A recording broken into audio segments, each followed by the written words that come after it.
আল্লাহর বিধানকে বাদ দিয়ে যদি শান্তি প্রতিষ্ঠা চায়, কখনো সম্ভব নয়। আমরা এমন এক সম্প্রদায়, এমন এক জাতি, যাদেরকে আল্লাহ সুবহানাহু ওয়া তাআলা ইসলামের জন্য সম্মানিত করেছেন, ইসলামের মাধ্যমে সারা বিশ্বে মাথা উঁচু করে দাঁড়াতে শিখিয়েছেন, ইসলামের মাধ্যমে আমাদেরকে শিরিক থেকে মুক্ত করেছেন, ইসলামের মাধ্যমে আমাদেরকে দেবদেবী পূজারী না বানিয়ে আল্লাহর কাছে, এক আল্লাহর কাছে আত্মসমর্পণ করা শিখিয়েছেন। ইসলামের মাধ্যমে আল্লাহ আমাদেরকে মানুষের গোলামি থেকে মুক্ত করে আল্লাহর গোলামিতে লিপ্ত করে দিয়েছেন। সেই ইসলামের মাধ্যমে আমরা সম্মানিত। যখনই আমরা ইসলামকে বাদ দিয়ে অন্য কোনো পন্থা ইজ্জত তালাশ করেছি, আদাল্লানাল্লাহ, আল্লাহ আমাদেরকে অপমান করেছেন, বেইজ্জত করেছেন। সেই জন্য মনে রাখতে হবে, যদি সত্যিকার শান্তি প্রতিষ্ঠা করতে আপনি চান, যদি সত্যিকার অর্থে এক শান্তির সমাজ, যেখানে চোর থাকবে না, জেনা ধর্ষণ থাকবে না, খুন খারাপি থাকবে না, যেইখানে মানুষ কাউকে তিরস্কার করবে না, উপহাস করবে না, মান সম্মান জীবন সবকিছু নিরাপত্তা থাকবে, তাহলে আবার ফিরে আসুন ইসলামের সেই কোরআন সুন্নাহর ছায়াতলে। আসুন আমরা সমস্ত মানবরচিত মতবাদ বাতিল করে দিয়ে মানুষের জানের নিরাপত্তার জন্য, মানুষের মালের নিরাপত্তার জন্য, মানুষের বংশের নিরাপত্তার জন্য, মানুষের বিবেকের নিরাপত্তার জন্য, মানুষের মান সম্মানের নিরাপত্তার জন্য কোরআন ও সুন্নাহর পথে এগিয়ে আসি। সুবহানাহু ওয়া তাআলা মানব জাতিকে সৃষ্টি করার ইচ্ছে করলেন। কোরআন বলছে, ফেরেশতাদের সামনে আল্লাহ তাআলা আগাম বার্তা দিলেন, ইন্নী জাইলুন ফিল আরদি খলিফা, আমি পৃথিবীতে খলিফা তৈরি করতে চাই, আমার প্রতিনিধি তৈরি করতে চাই। ফেরেশতারা তখনই একটা মন্তব্য করলো, আতাজআলু ফিহা মান ইউফসিদু ফিহা ওয়া ইয়াসফিকুদ দিমা, আপনি কি পৃথিবীতে এমন কোনো জাতি সৃষ্টি করতে চান যারা জমিনে ফাসাদ করবে, হাঙ্গামা সৃষ্টি করবে? ওয়া ইয়াসফিকুদ দিমা, দিমা এখানে দমনের বহুবচন, তার মানে ব্যাপক রক্তপাত ঘটাবে, জেনোসাইড করবে, গণহত্যা চালাবে। ওয়া নাহনু নুসাব্বিহু বিহামদিকা ওয়া নুকদ্দিসু লাক, অথচ আপনার তাসবিহ তাহলিল করার জন্য আমরাই যথেষ্ট আছি। এখানে আল্লাহ সুবহানাহু ওয়া তাআলা আগাম জানিয়ে দিলেন সূরা বাকারার 30 নম্বর আয়াতে। এমনিভাবে সূরা সদ এর 71-72 নম্বর আয়াতে আল্লাহ বলছেন, ওয়া ইয ক্বালা রাব্বুকা লিল মালাইকাতি ইন্নী খালিকুম বাশারাম মিন তিন, আল্লাহ তাআলা ফেরেশতাদেরকে বললেন, আমি মাটি দ্বারা মানুষ সৃষ্টি করতে চাচ্ছি। খালিকুন বাশারান, একজন মানুষ তৈরি করব, মিন তিন, মাটি থেকে। ফাইদা সাওয়াইতুহু, যখন আমি তাকে পূর্ণাঙ্গ করব, ওয়া নাফাখতু ফীহি মির রূহি, এবং তার ভেতরে আমি আমার রূহ ফুঁকি দিব। সাওয়াইতুহু, ভারসাম্য করে তুলব, সকল অঙ্গ প্রত্যঙ্গগুলো পরিমিতভাবে সৃষ্টি করা। আপনি দেখবেন আল্লাহ সুবহানাহু ওয়া তাআলা অন্যান্য প্রাণীদেরকেও অনেক ক্ষেত্রে ভারসাম্য করেছেন, মানুষের চেয়েও বেশি, কিন্তু সর্বদিক থেকে না। আপনি বানর একটা গাছ থেকে ঝুলে আর এক গাছে চলে যায়, মানুষ এটা পারবে না সহজে। একটা শিম্পাজি, একটা জলহস্তি বা একটা বাঘের থাবা, মানুষের থাবা এরকম নয়। কিন্তু সার্বিক যদি দিক চিন্তা করা হয়, তাহলে মানুষের যেরকম সর্বদিক থেকে দুই পায়ে চলা, দুই হাতে ধরা, কাজকর্ম করা, বাড়ি নির্মাণ করা, গাড়ি নির্মাণ করা, রাস্তাঘাট নির্মাণ করা, বিমান নির্মাণ করা, অস্ত্র নির্মাণ করা, এই সবগুলো যেরকমভাবে তাদের পক্ষে সম্ভব, এটা অন্য কোনো প্রাণীর পক্ষে সম্ভব নয়। মূলত ভারসাম্য বলতে, সাওয়াইতু বলতে দৈহিক গঠনকে বোঝানো হয়েছে, ভারসাম্য বলতে মানসিক চিন্তা চেতনা, বুদ্ধি বিবেচনা সবগুলো কি বোঝানো হয়েছে। আল্লাহ বলছেন, ফাইদা সাওয়াইতুহু, আমি যখন তাকে ভারসাম্য করে তুলব এবং তার অঙ্গ প্রত্যঙ্গ থেকে শুরু করে সবগুলোকে আমি পরিমিতভাবে যথাযথভাবে স্থাপন করব। ওয়া নাফাখতু ফীহি মির রূহি, এবং আমি তার ভেতরে আমার রূহ ফুঁকি দিব। ফাকাউ লাহু সাজিদিন, তোমরা তাকে সেজদা করার জন্য লুটে পড়বে। সূরা সদ 71-72 নম্বর আয়াত। এমনিভাবে আল্লাহ সুবহানাহু ওয়া তাআলা সূরা হিজর এর 26 থেকে 29 নম্বর আয়াতে বলেছেন, ইন্নী খালিকুম বাশারাম মিন সালসালিম মিন হামাইম মাসনুন, আমি মানব সৃষ্টি করতে চাই শুকনো ঠনঠনে কালো কাদামাটি থেকে। এখানে আল্লাহ সুবহানাহু ওয়া তাআলা আগাম জানিয়ে দিলেন মানুষ সৃষ্টি করব। এখানেও বললেন ফাইদা সাওয়াইতুহু, আমি যখন সেই মানুষকে ভারসাম্য করব, ভারসাম্য বলতে আমি আগেই বলেছি অঙ্গ প্রত্যঙ্গ সঠিকভাবে নির্মাণ করা, সঠিক জায়গায় স্থাপন করা। আপনি চিন্তা করুন, নাকটা যদি আমাদের পিছনে থাকতো তাহলে খাবারের লোকমা পিছনে নিয়ে জিজ্ঞেস করতো নাককে, নাক বলো খাবো কিনা, তারপরে নাক সার্টিফাই করলে খাওয়া হতো।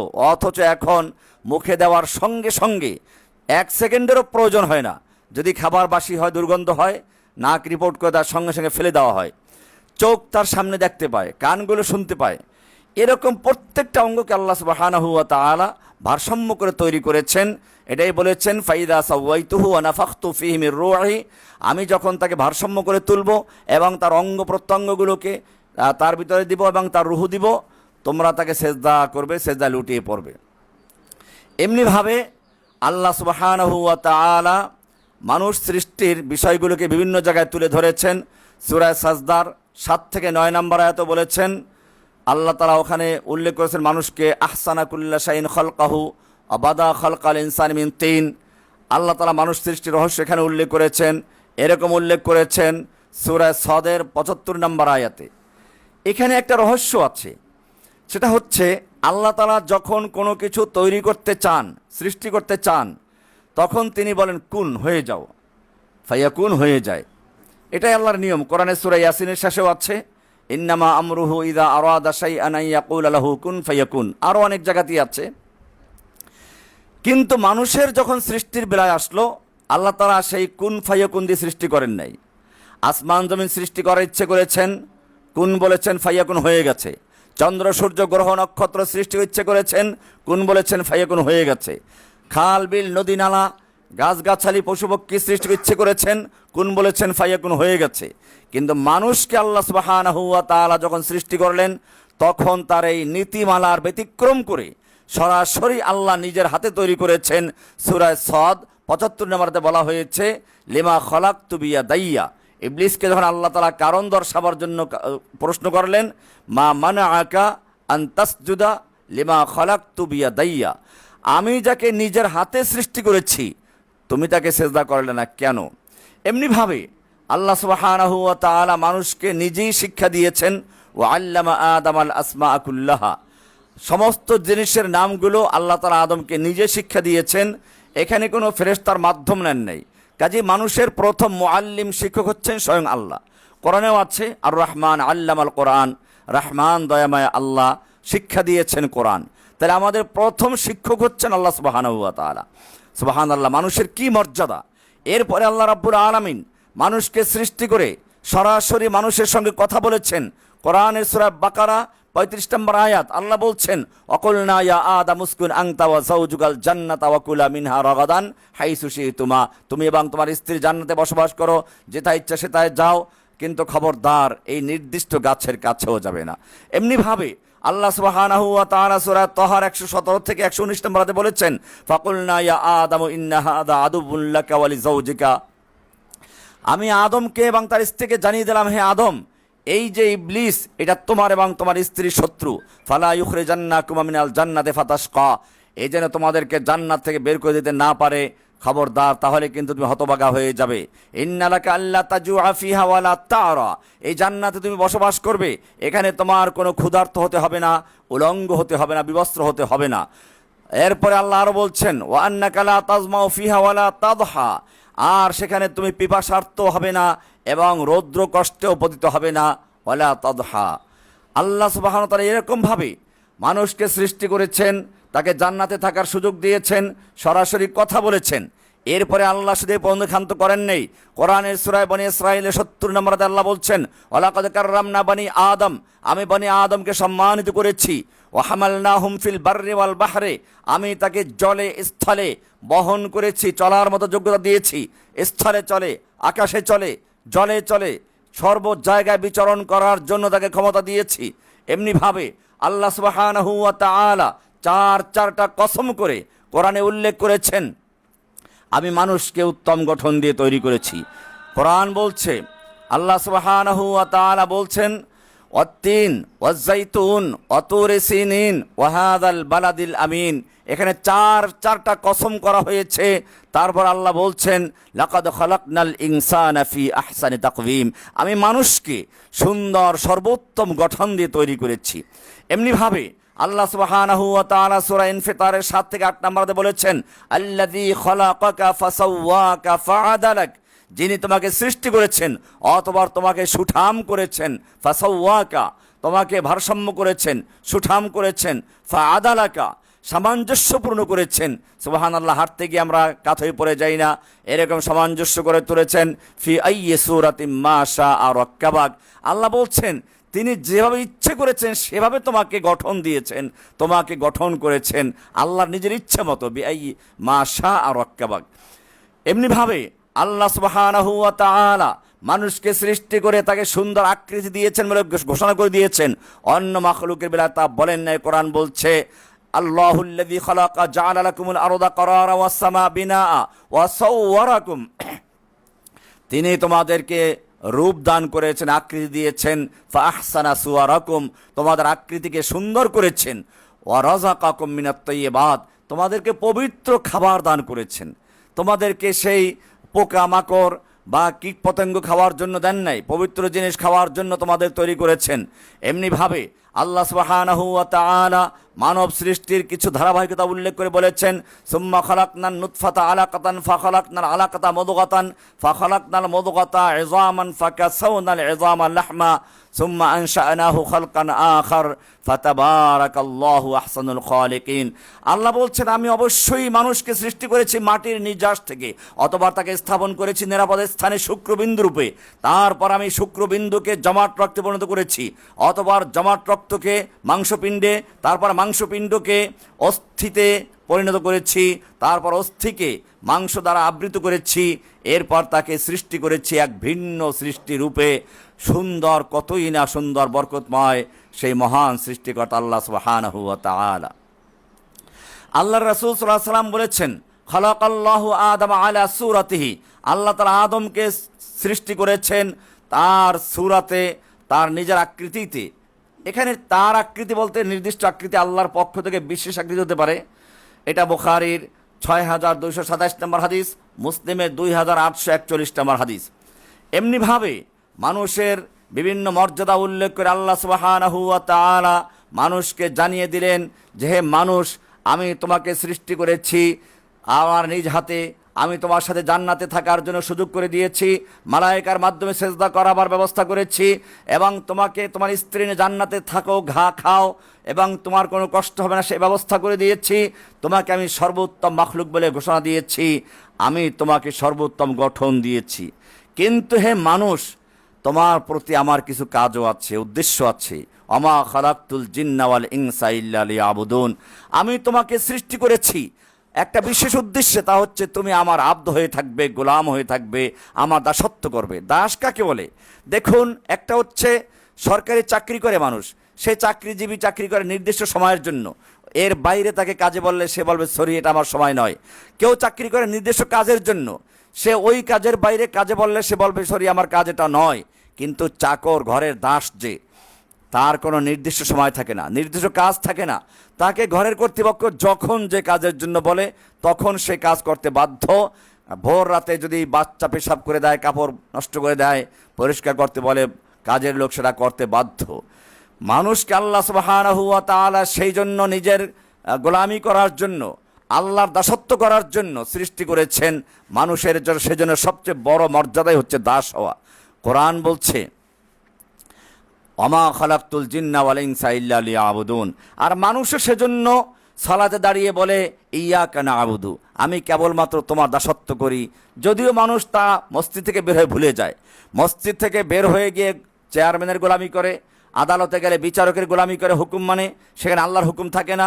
এমনিভাবে আল্লাহ সুবহানাহু ওয়া তাআলা পদে পদে মানুষকে হুকুম দিয়েছেন, মানুষকে যে বিধান দিয়েছেন মানুষ তা লঙ্ঘন করছে। আল্লাহ সুবহানাহু ওয়া তাআলা সেজন্য বলেছেন সুম্মা রাদাদনাহু আসফালা সাফিলিন, যেই মানুষকে আমি এত মর্যাদা দিয়েছিলাম সেই মানুষ আবার এক সময় সবচেয়ে নিম্ন স্তরে অধমের সর্বশেষ পর্যায়ে চলে যায়। এই কারণে কোরআন বলছে, আল্লাহ সুবহানাহু ওয়া তাআলা বলেছেন, ওয়ালাকাদ যারানা লি জাহান্নামা কাসীরাম মিনাল জিন্নি ওয়াল ইনসি লাহুম কুলুবুন লা ইয়াফকাহুনা বিহা ওয়া লাহুম আ'য়ুনুন লা ইউবসিরুনা বিহা ওয়া লাহুম আযানুন লা ইয়াসমাউনা বিহা উলাইকা কাল আনআমি বাল হুম আযাল উলাইকা হুমুল গাফিলুন। অবশ্যই আমি জাহান্নামের জন্য বহু জিন ও মানুষকে সৃষ্টি করেছি, যাদের হৃদয় আছে কিন্তু তা দ্বারা তারা বোঝে না, যাদের চোখ আছে কিন্তু তারা দেখে না, তাদের কান আছে তা দ্বারা তারা শোনে না। আল্লাহ বলছেন উলাইকা কাল আনআম, এরা হচ্ছে চতুষ্পদ জন্তুর মতো। আল্লাহ একটু পরে বলেছেন না, উলাইকা কাল আনআম বাল হুম আযাল, বরং তারা চতুষ্পদ জন্তুর চেয়েও নিকৃষ্ট। এমনিভাবে আল্লাহ সুবহানাহু, এটা সূরা আরাফের 179 নম্বর আয়াত। এমনিভাবে আল্লাহ সুবহানাহু ওয়া তাআলা কোরআনের সূরা ফুরকানের 44 নম্বর আয়াতে বলেছেন, আম তাহসাবু আন্না আকসারাহুম ইয়াসমাউনা আও ইয়াকিলুন ইনহুম ইল্লা কাল আনআমি বাল হুম আযাল্লু সাবিলা। আপনি কি মনে করেন যে তাদের অধিকাংশ শোনে এবং বুঝে, আর তারা কেবল না, তারা আল্লাহ তাআলা বলছেন উলাইকা ইনহুম ইল্লা কাল আনআম, তারা তো চতুষ্পদ জন্তুর মতো, বরং তারা তার চেয়েও অধিক পথভ্রষ্ট। আল্লাহ তাআলা আরেক জায়গায় বলেছেন, কাল্লা ইন্নাল ইনসানা লা ইয়াতগা আর রাআহু ইসতাগনা, সূরা আলাকের 6-7 নম্বর আয়াত। নিশ্চয়ই মানুষ সীমালঙ্ঘন করে, কারণ সে নিজেকে অভাবমুক্ত মনে করে। আল্লাহ তাআলা সব কিছু দিলেন, এরপরে সে একসময় আল্লাহকে ভুলে যায়, আবদিয়াতের সীমানা, দাসত্বের সীমানা অতিক্রম করে নিজেই মাবুদের সীমানায় গিয়ে বসে পড়ে, অন্যকে দাস বানানো শুরু করে দেয়। এটাই হচ্ছে মানুষের স্বভাব। আল্লাহ সুবহানাহু ওয়া তাআলা সেজন্য মানুষ যাতে করে আল্লাহর দাসত্বের সীমা অতিক্রম করতে না পারে, সেজন্য তাকে মৌলিক কতগুলো জিনিস দান করেছেন। তাকে একটা দ্বীন দিয়েছেন, ঈমান দিয়েছেন। কোরআন বলছে, আল্লাহ সুবহানাহু ওয়া তাআলা বলছেন, ইন্নাদ দীনা ইনদাল্লাহিল ইসলাম। আল্লাহ সুবহানাহু ওয়া তাআলা বলছেন সূরা আলে ইমরানের 19 নম্বর আয়াতে, নিশ্চয় আল্লাহর কাছে গ্রহণযোগ্য একমাত্র দ্বীন হচ্ছে ইসলাম। আল্লাহ তাআলা আরো বলছেন সূরা আলে ইমরানের 85 নম্বর আয়াতে, ওয়ামান ইয়াবতাগি গায়রাল ইসলামি দীনান ফালান ইউকবালা মিনহু ওয়া হুয়া ফিল আখিরাতি মিনাল খাসিরিন। যে ব্যক্তি ইসলাম ছাড়া অন্য কোনো দিন, অন্য কোনো জীবন ব্যবস্থা তালাশ করবে, অন্য কোনো পন্থায় মুক্তি অন্বেষণ করবে, আল্লাহ বলছেন ফালান ইউকবালা মিনহু, তার থেকে কিছুই গ্রহণযোগ্য হবে না। ওয়া হুয়া ফিল আখিরাতি মিনাল খাসিরিন, সে আখিরাতে ক্ষতিগ্রস্তদের অন্তর্ভুক্ত হয়ে যাবে। সুতরাং ইসলাম হচ্ছে আল্লাহর একমাত্র দিন, আল্লাহর মনোনীত দিন। ইসলাম বাদে অন্য কোনো দিনের মাধ্যমে যদি কেউ কল্যাণ তালাশ করে, মুক্তি তালাশ করে, সে ক্ষতিগ্রস্ত হবে। ইসলামের মূল বক্তব্যটাই হচ্ছে ওয়াবুদুল্লাহ ওয়ালা তুশরিকু বিহি শাইআ, এক আল্লাহর ইবাদত করবে, আল্লাহর সাথে কোনো কিছুকে শরীক করবে না, অংশীদার বানাবে না। এটাই হচ্ছে মূল বক্তব্য। লা ইলাহা ইল্লাল্লাহর অর্থ এটাই, আল্লাহ ছাড়া কোনো ইলাহ নেই, দাসত্ব, ইবাদত, উপাস্য এর মালিক কেউ নেই, সৃষ্টিকর্তা যিনি, তিনি ইবাদতের উপযুক্ত। মানুষ সে আল্লাহকে বাদ দিয়ে মানুষ বিভিন্ন মূর্তি, দেবদেবী, বিভিন্ন প্রতিমা তৈরি করে পূজা করছে, যা কোনো উপকার করতে পারে না, ক্ষতি করতে পারে না। ইব্রাহিম আলাইহিস সালাম সেজন্যই সর্বপ্রথম তার বাপকে দেখলেন মূর্তি তৈরি করছে, পূজা করছে। তিনি বললেন, ইয়া আবাতি লিমা তা'বুদু মা লা ইয়াসমাউ ওয়া লা ইউবসিরু ওয়া লা ইউগনি আনকা শাইয়া। হে আব্বা, আপনি কেন ইবাদত করছেন এমন জিনিসের যা চোখে দেখে না, কানে শুনে না, কোনো উপকার করতে পারে না? হে আব্বা জান, ইন্নী জাআনি মিনাল ইলমি মা লাম ইয়াতিকা, আমার কাছে এমন ইলম এসেছে যা তোমার কাছে নেই, তুমি আমার অনুসরণ করো, আমি তোমাকে সঠিক পথ দেখাবো। ইয়া আবাতি লা তা'বুদিশ শাইতান, হে আব্বা জান, তুমি শয়তানের আনুগত্য করো না, শয়তানের দাসত্ব করো না, শয়তানের ইবাদত করো না। ইন্না শাইতানা কানা লির রহমানি আসিয়া, নিশ্চয় শয়তান তার রবের অবাধ্য ছিল। এমনিভাবে ইব্রাহিম আলাইহিস সালাম তার বাপকে দাওয়াত দিলেন। এটাই হচ্ছে ইসলামের মূল বক্তব্য, উ'বুদুল্লাহ ওয়ালা তুশরিকু বিহি শাইআ। আল্লাহ সুবহানাহু ওয়া তাআলা সেজন্য বলেছেন, ইয়া ইবাদিয়াল্লাযীনা আসরাফু আলা আনফুসিহিম লা তাকনাতু মির রাহমাতিল্লাহ, সূরা জুমারের 53 নম্বর আয়াত। হে আমার বান্দারা, যারা নিজের উপরে জুলুম করেছো, অত্যাচার করেছো, আল্লাহর রহমত থেকে নৈরাশ হইও না, তুমি আল্লাহর দিকে রুজু করো, আল্লাহ তোমাকে ক্ষমা করবেন। একটাই শর্ত, খবরদার শিরিক করো না। সেজন্য আল্লাহ সুবহানাহু ওয়া তাআলা মানুষকে দ্বীন দিয়েছেন, দ্বীনের জন্য কিছু ইবাদত দিয়েছেন, অটল থাকার জন্য বলেছেন, কিছু আহকাম আছে, কিছু বিধিনিষেধ আছে। মূলত ইসলামের সেই বিধিনিষেধগুলো আল্লাহ তাআলা দান করেছেন মানুষের মৌলিক নিরাপত্তার জন্য, মানুষের মৌলিকভাবে 4-5টা জিনিসকে নিরাপত্তা দিতে হয়।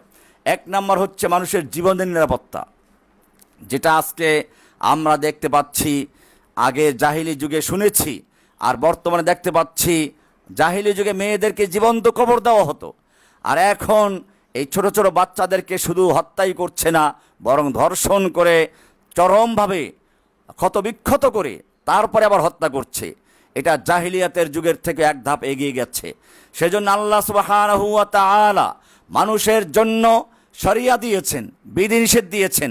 এই বিধিনিষেধ দেওয়ার উদ্দেশ্যেই নয় মানুষকে কষ্ট দেওয়া। আমি আগে আল্লাহ তাআলা যে কিছু বিধিনিষেধ দিয়েছেন সে সম্পর্কে আয়াতগুলো আলোচনা করছি।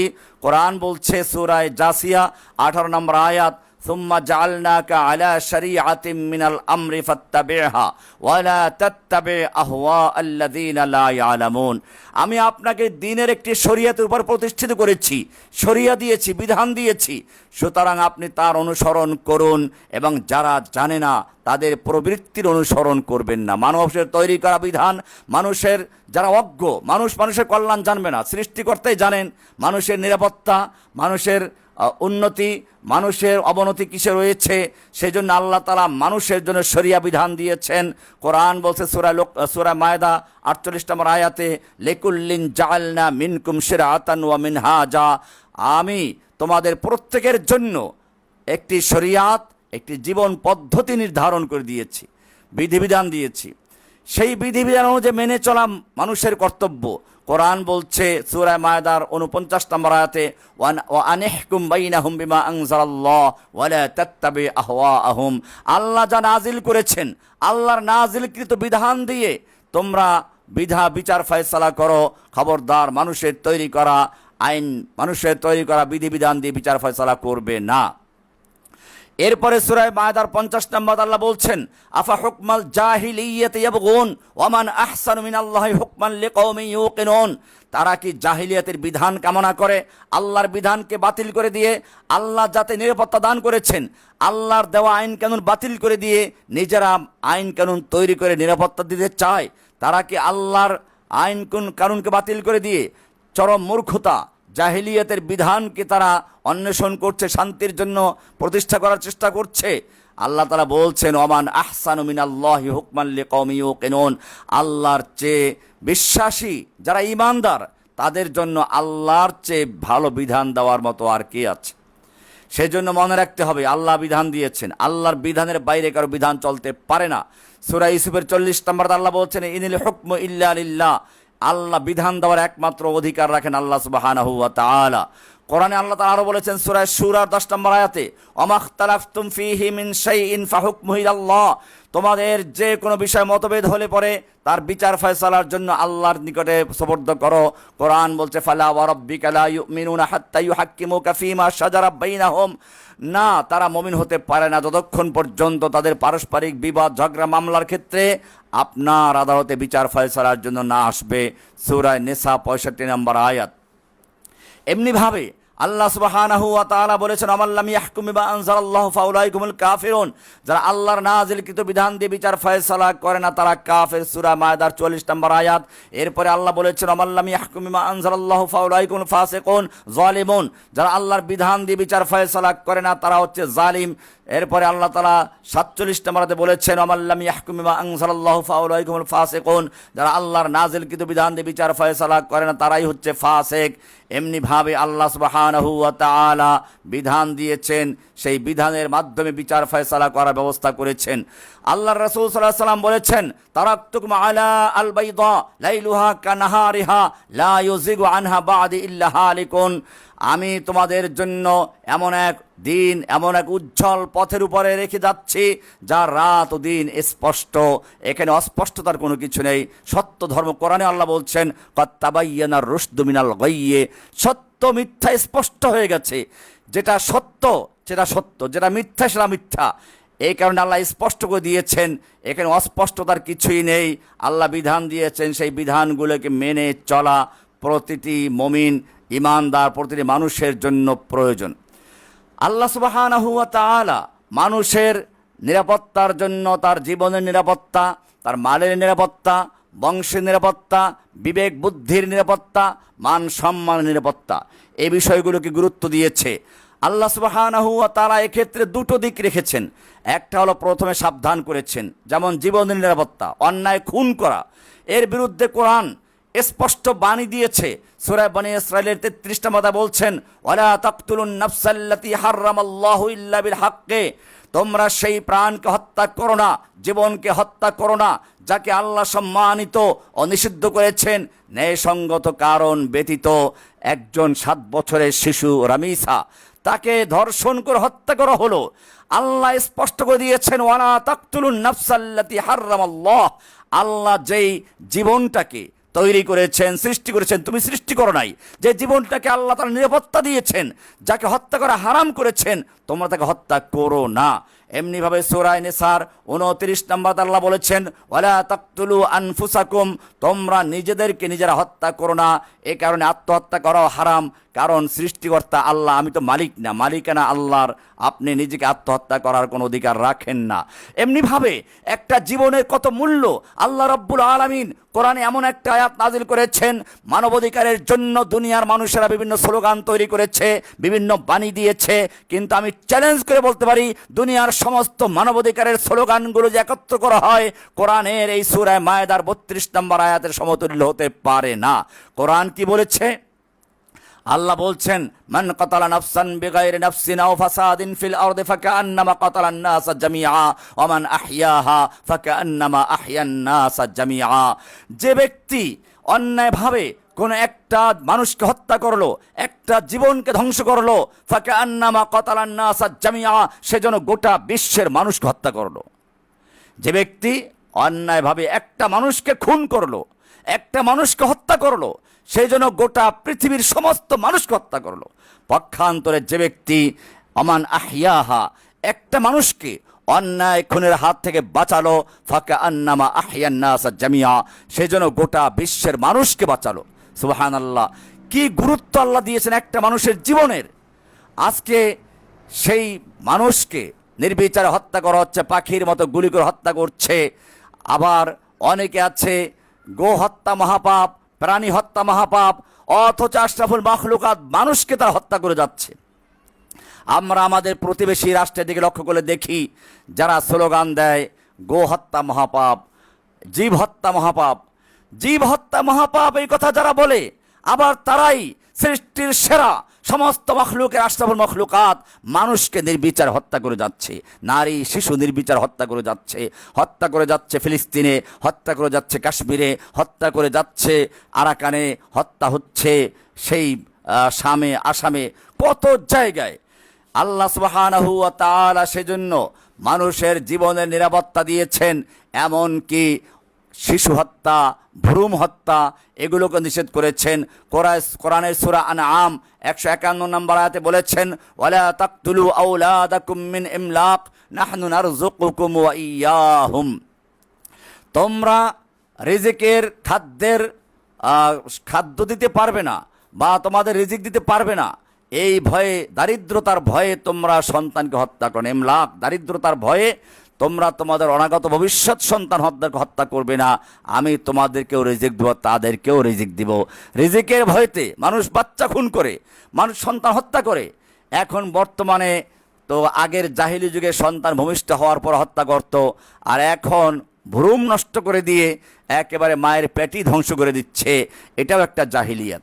মনে রাখতে হবে, রিজিকের ভয়তে, খাদ্যের ভয়তে এই মানুষের জীবনকে হত্যা করা, ভ্রূণ নষ্ট করা, এগুলো আল্লাহ অধিকার দেন নাই। কোরআনের সূরা বনী ইসরাঈল 31 নম্বর আল্লাহ বলছেন, ওয়ালা তাকতুলু আওলাদাকুম খাশিয়াতা ইমলাক নাহনু নারযুকুহুম ওয়া ইয়াকুম, তোমরা তোমাদের সন্তানদেরকে হত্যা করো না দারিদ্রতার ভয়ে, দারিদ্রতার আশঙ্কা। ইমলাক, নাহনু নারযুকুহুম, আমি তাদেরকেও রিজিক দিব, ওয়া ইয়াকুম, তোমাদেরকেও দেব। এখানে তাদেরকে আগে, তোমাদেরকে পরে, তার মানে হচ্ছে তাদেরকে কেন্দ্র করে তোমাদেরকেও রিজিক দিব।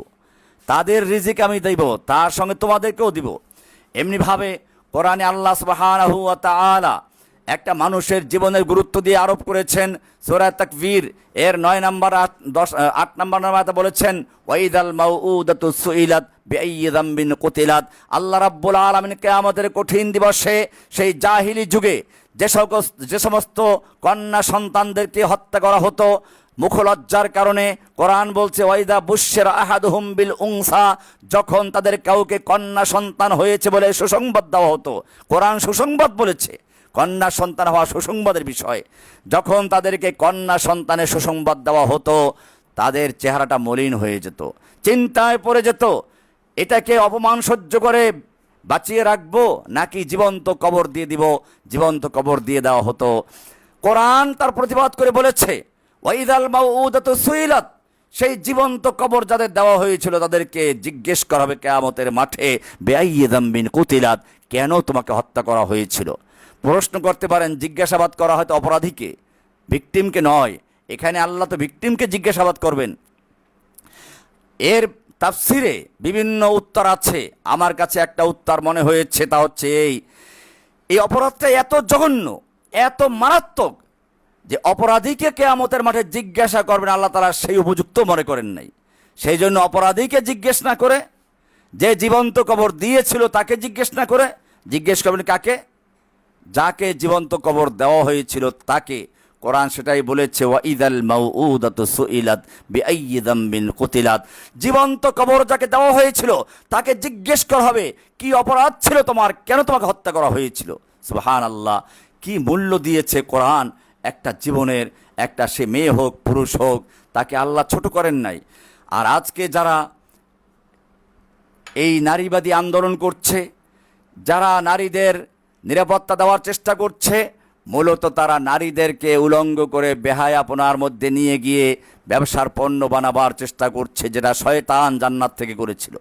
আল্লাহ সুবহানাহু ওয়া তাআলা এই কারণে মানুষকে নিরাপত্তা দিয়েছেন, জীবনের নিরাপত্তা।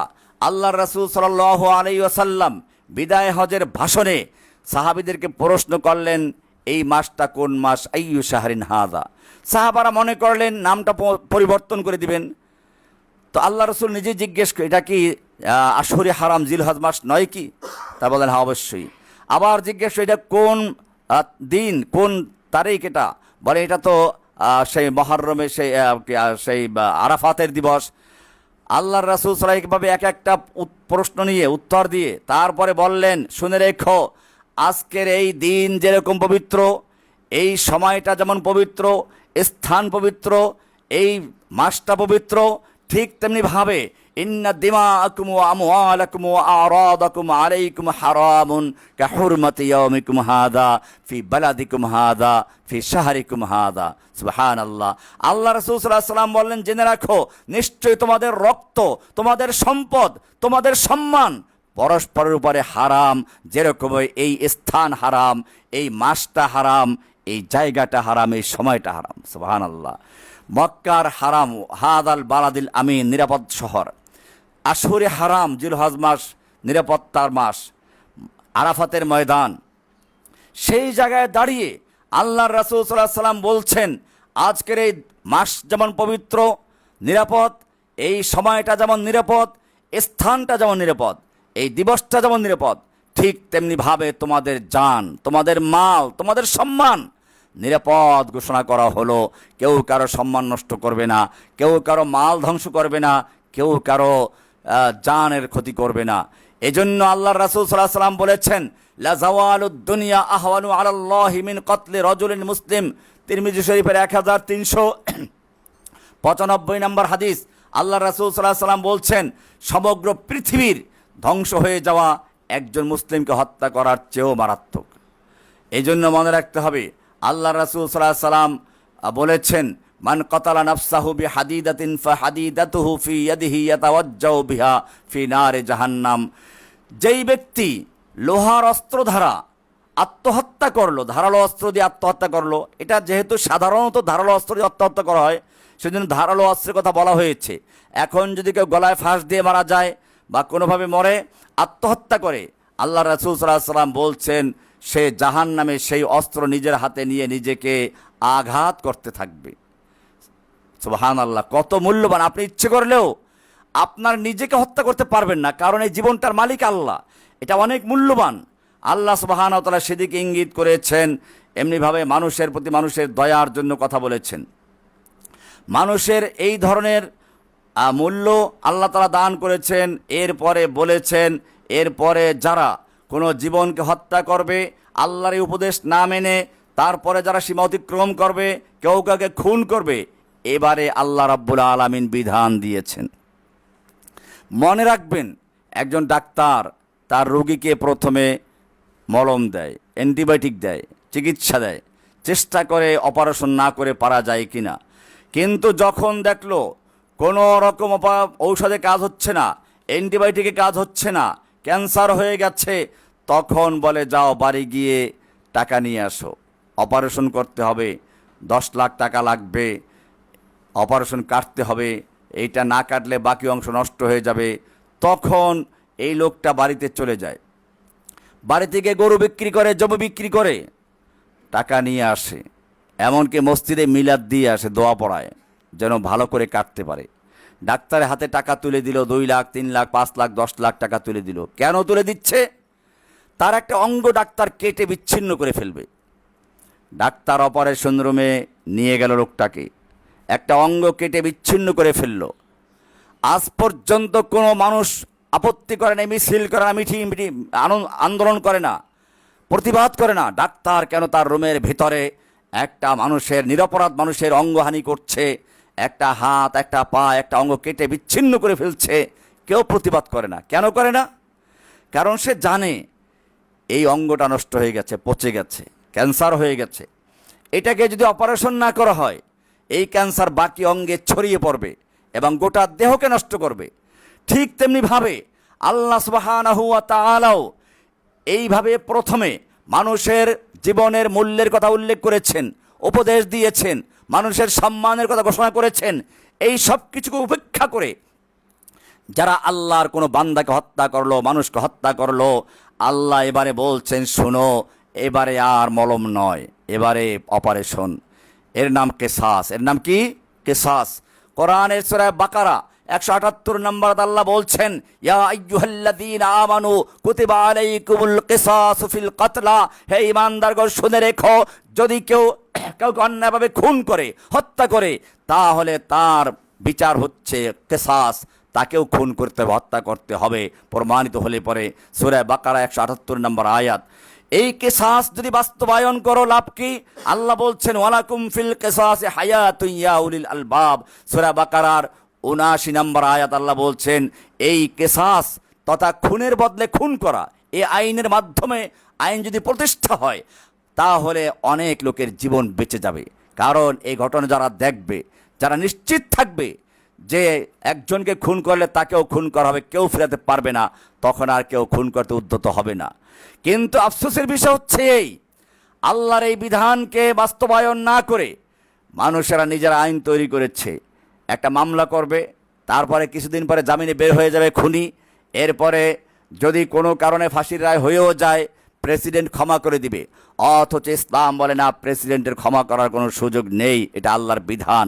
হ্যাঁ, যদি ক্ষমা করতে চায়, তাহলে যাকে খুন করা হয়েছে তার অভিভাবক চাইলে ক্ষমা করতে পারে, কিন্তু প্রেসিডেন্ট বা দুনিয়ার কোনো শক্তি নেই কেউ মাফ করবে। আল্লাহ বলেছেন, এই আইন যদি বাস্তবায়ন করা হতো, তাহলে এই অন্যায় খুন আর হতো না, রামিসাকে আজকে জীবন দিতে হতো না, অসহায় শিশুদেরকে হত্যা করা হতো না। কারণ যদি তারা ধর্ষক জানতো ধর্ষণের পরে কি বিচার আছে, খুনি জানবে খুন করলে তার অবস্থা কি হবে, কেউ রক্ষা করতে পারবে না, তাহলে আর কেউ পদক্ষেপ নিতে পারত না। এটাই হচ্ছে আল্লাহ বলছেন সূরা বাকারার 179 নম্বর আয়াতে, ওয়ালাকুম ফিল কিসাসি হায়াতুন ইয়া উলিল আলবাব। কিন্তু আমরা অতীব দুঃখের সঙ্গে লক্ষ্য করছি, এই রামিসা হত্যা হওয়ার পরে অনেকেই আন্দোলন কর্মসূচি ঘোষণা করেছেন, মিছিল মিটিং করেছেন, আবার শর্ত আরোপ করেছেন, শরিয়া চাওয়া যাবে না, ইসলামের বিধান চাওয়া যাবে না, প্রকাশ্যে হত্যা চাওয়া যাবে না। অথচ এর মাধ্যমে আল্লাহর দ্বীনকে তিরস্কার করা হলো। এমনকি কেউ কেউ তো বলে ফেললো এটা মধ্যযুগীয় আইন, বর্বর আইন। আপনি কাকে বর্বর আইন বলছেন? কাকে মধ্যযুগীয় আইন বলছেন? আপনি কি জানেন হত্যার বিনিময়ে হত্যা এটা কোরআনের বিধান। জেনা ব্যভিচারের প্রকাশ্যে বিচার করতে বলা হয়েছে। আমি একটু পরে দলিল পেশ করতেছি। ওয়ালিয়াশহাদ আযাবাহুমা, আল্লাহ বলছেন ব্যভিচারিণী আর ব্যভিচারী তাদের শাস্তিগুলো প্রকাশ্যে দাও, যাতে করে মানুষেরা দেখতে পায় এবং শিক্ষা গ্রহণ করতে পারে। আজকে যদি কোরআনের বিধান অনুযায়ী বিচার করা হতো, প্রকাশ্যে এই খুনিদেরকে বিচার করা হতো, তাহলে এই ঘটনা যারা দেখতো আর শুনতো কেউ জীবনে আর খুন করার সাহস করতো না। কোরআন সেজন্য বলেছে সূরা মায়েদার ৪৫ নম্বর আয়াতে, ওয়াকাতাবনা আলাইহিম ফিহা আন্নান নাফসা বিন নাফসি ওয়াল আইনা বিল আইনি ওয়াল আনফা বিল আনফি ওয়াল উযুনা বিল উযুনি ওয়াস সিন্না বিস সিন্নি ওয়াল জুরুহা কিসাস। আল্লাহ বলছেন প্রাণের বদলে প্রাণ, চোখের বদলে চোখ, নাকের বদলে নাক, কানের বদলে কান, দাঁতের বদলে দাঁত এবং আঘাত সমূহেরও কিসাস রয়েছে। অঙ্গহানি করা, জখম করা, আঘাত করা, আহত করা, এটারও কিসাস আছে, কোনো মাপ নাই। আল্লাহ তাআলা আরো বলেছেন সূরা মায়েদার ৩৩ নম্বর আয়াতে, ইন্নামা জাযাউল্লাযীনা ইউহারিবুনাল্লাহা ওয়া রাসূলাহু ওয়া ইয়াসআউনা ফিল আরদি ফাসাদান আন ইউকাত্তালু আও ইউসাল্লাবু আও তুকাত্তা আইদিহিম ওয়া আরজুলুহুম মিন খিলাফিন আও ইউনফাউ মিনাল আরদ। যারা আল্লাহ তার রাসূলের বিরুদ্ধে যুদ্ধ করে, আল্লাহর বিধানকে অমান্য করে, মানুষকে খুন করে, আল্লাহর বিধানকে অমান্য করে যারা ধর্ষণ করে, আল্লাহর বিধানকে অমান্য করে যারা গুণ খুন ছিনতাই রাহাজানিতে লিপ্ত আছে, আল্লাহ বলছেন পৃথিবীতে যারা বিপর্যয় সৃষ্টি করে বেড়ায় তাদের শাস্তি হলো তাদেরকে হত্যা করা হবে, অথবা তাদেরকে শুলিতে চড়ানো হবে, শুলিবিদ্ধ করা হবে, অথবা তাদেরকে বিপরীত দিক থেকে তাদের হাত পা কেটে ফেলা হবে, অথবা দেশ থেকে নির্বাসিত করা হবে। অর্থাৎ অপরাধ অনুযায়ী তার শাস্তি হবে। এটাই আল্লাহর বিধান, এটাই হচ্ছে আল্লাহর কোরআন। আল্লাহ তাআলা বলছেন আমান কুতিলা মাজলুমান, যাকে অন্যায়ভাবে নিহত করা হলো, খুন করা হলো, ফাকাদ জাআলনা লিওয়ালিহি সুলতানান, আমি তার অভিভাবককে অধিকার প্রদান করেছি। অভিভাবককে, প্রেসিডেন্টকে নয়, রাষ্ট্রের কাউকে নয়। আল্লাহ বলছেন ফাকাদ জাআলনা লিওয়ালিহি সুলতানান। এটাই হচ্ছে আল্লাহর আইন, আল্লাহর বিধান। এই কারণে আল্লাহ রাসূল সাল্লাল্লাহু আলাইহি ওয়াসাল্লাম বলেছেন লা ইয়াহিল্লু দামু মরিইন মুসলিমিন, কোনো মুসলিমের জীবন হালাল হতে পারে না, খুন হালাল হবে না। ইয়াশহাদু আল্লা ইলাহা ইল্লাল্লাহু ওয়া আন্নী রাসূলুল্লাহ ইল্লা বিহিদা সালাস, যে ব্যক্তি আল্লাহকে এক বলে স্বীকার করে, আল্লাহর রাসূলকে সত্য বলে বিশ্বাস করে, তার জীবন ৩ কারণ ছাড়া খুন করা যাবে না। এক হলো আন-নাফস বিন-নাফসে, সে যদি কাউকে খুন করে থাকে খুন করা হবে তাকে। দ্বিতীয় নম্বর আস-সাইয়্যিবুজ জানি, বিবাহিত ব্যক্তি যদি জেনা করে, এই যে রামিসাকে জেনা করলো, সে বিবাহিত, এমনকি যেখানে সে ধর্ষণ করে সেখানে তার স্ত্রীও ছিল, স্ত্রীর সামনেই ধর্ষণ করেছে, স্ত্রী আবার তাকে পালাতে সাহায্য করেছে গিরিল কেটে। সুবহানাল্লাহ, কি বড় জুলুম, কি জাহালত, কি অশ্লীলতা, কি বেহায়াপনা। স্ত্রী ঘরে থাকে সত্ত্বেও একটা মেয়েকে ধর্ষণ করলো, আবার সেই স্ত্রী তাকে পালাবার সাহায্য করলো। আল্লাহ রাসূল সাল্লাল্লাহু আলাইহি ওয়াসাল্লাম বলেছেন এরকম বিবাহিত ব্যক্তি যদি ব্যভিচারে লিপ্ত হয় তাকেও হত্যা করা হবে প্রকাশ্যে। ওয়াত্তারিকু লিদীনিহি আল মুফারিক লিল জামা, যে ব্যক্তি দিন ত্যাগ করে মোরতাদ হয়ে যায়। হাদিসটি বুখারীর ৬৮৭৮ নম্বর হাদিস, মুসলিমের ১৬৭৬ নম্বর হাদিস। আল্লাহ রাসূল সাল্লাল্লাহু আলাইহি ওয়াসাল্লাম সেজন্য বলেছেন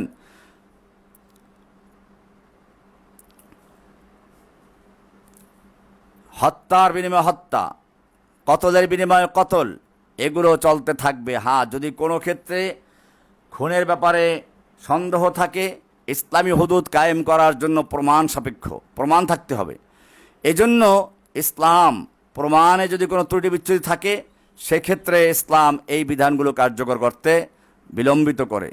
কিন্তু যখন প্রমাণিত হয়ে যায় স্বীকারোক্তি আছে, তার ঘরে লাশ পাওয়া গেল, এরপরে তাকে ধরা হলো, তারপরে স্বীকার করলো, এরপরেও দেখবেন যে কত লম্বা বিচার হয়। মামলা দেবে, চার্জশিট গঠন করবে, তারপরে সেখানে তাকে জিজ্ঞেস করবে দোষে নির্দোষ, সে বলবে নির্দোষ, এরপরে সেটা বিচারে যাবে, সাক্ষী প্রমাণ হবে, তারপর রায় হবে, হাইকোর্টে আপিল করবে, হাইকোর্টের রায় হলে পরে আবার সুপ্রিম কোর্টে আপিল করবে, সেখানে রায় হলে সেখান থেকে আবার রিভিউ করবে, রিভিউতে বহাল থাকলে আবার প্রেসিডেন্টের মার্সির জন্য আবেদন করবে। এরকম অনেকগুলো ধাপ আছে। অর্থাৎ এই যে ধাপগুলো আছে, এতে এক একটা খুনের মামলায় 50 বছর চলে যায়, আসামি জেলখানায় বিরুদ্ধ হয়ে যায়, তারপরেও আর কোনো বিচার হয় না। ইসলাম বলে না, প্রমাণিত হয়েছে বিচার কার্যকর করতে হবে। এতক্ষণ আমরা আলোচনা করেছি মানুষের জীবনের নিরাপত্তার জন্য ইসলাম কি বিধান দিয়েছে। এই বিধান যদি কার্যকর থাকতো তাহলে আজকে মানুষকে খুন করতে সাহস করতো না। এবারে আমরা আলোচনা করব দ্বিতীয় অধ্যায়, মানুষের মালের নিরাপত্তা। মানুষের যে মৌলিক অধিকারগুলো আছে, মৌলিক নিরাপত্তার বিষয়গুলো আছে, এর মধ্যে একটা হচ্ছে জীবনের নিরাপত্তা। এটা নিয়ে আমরা আলোচনা করলাম, ইসলাম সেজন্য কত সুন্দর বিধান দিয়েছে। দ্বিতীয় নম্বর হচ্ছে মানুষের মালের নিরাপত্তা। মানুষ কষ্ট করে মাল সম্পদ কামাই করে, চাঁদাবাজ এসে চাঁদা নিয়ে চলে গেল, এরকমভাবে ছিনতাইকারী ছিনতাই করে নিয়ে গেল, চোর এসে চুরি করে নিয়ে গেল, আর আমার দেশের আইন তাকে হয়তো বেশিতে বেশি পুলিশ গ্রেপ্তার করবে, কয়েকদিন জেল খাটবে, চলে আসবে, কিন্তু আর বিচারের সামনে আসবে না। আল্লাহ সুবহানাহু ওয়া তাআলা সেজন্য মালের নিরাপত্তার জন্য প্রথমে মানুষকে ওসিয়াত করেছেন, খবরদার, ইয়া আইয়ুহাল্লাযীনা আমানু লা তাকুলু আমওয়ালাকুম বাইনাকুম বিল বাতিল ইল্লা আন তাকুনা তিজারাতান আন তারাদিম মিনকুম। হে ঈমানদারগণ, তোমরা পরস্পরের সম্পদ অন্যায়ভাবে ভক্ষণ করো না, একে অপরের সম্পদকে অন্যায়ভাবে ভক্ষণ করো না, তবে পারস্পরিক সম্মতিতে ব্যবসা হলে তা বৈধ, ব্যবসার মাধ্যমে কিনে খাও।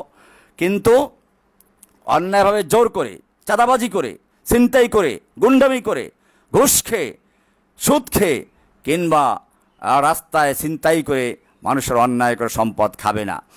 কোরআনে আল্লাহ সুবহানাহু ওয়া তাআলা আরো ইরশাদ করেছেন সূরা বাকারা 188 নম্বর আয়াতে, ওয়ালা তাকুলু আমওয়ালাকুম বাইনাকুম বিল বাতিল ওয়া তুদলু বিহা ইলাল হুক্কাম লিতাকুলু ফারিকাম মিন আমওয়ালিন নাস বিল ইসমি ওয়া আনতুম তা'লামুন। তোমরা নিজেদের মধ্যে অন্যায়ভাবে সম্পদ ভক্ষণ করো না এবং তা বিচারকদের নিকট পৌঁছে দিও না, যাতে জেনে শুনে মানুষের সম্পদের একাংশ পাপের মাধ্যমে গ্রাস করতে পারো।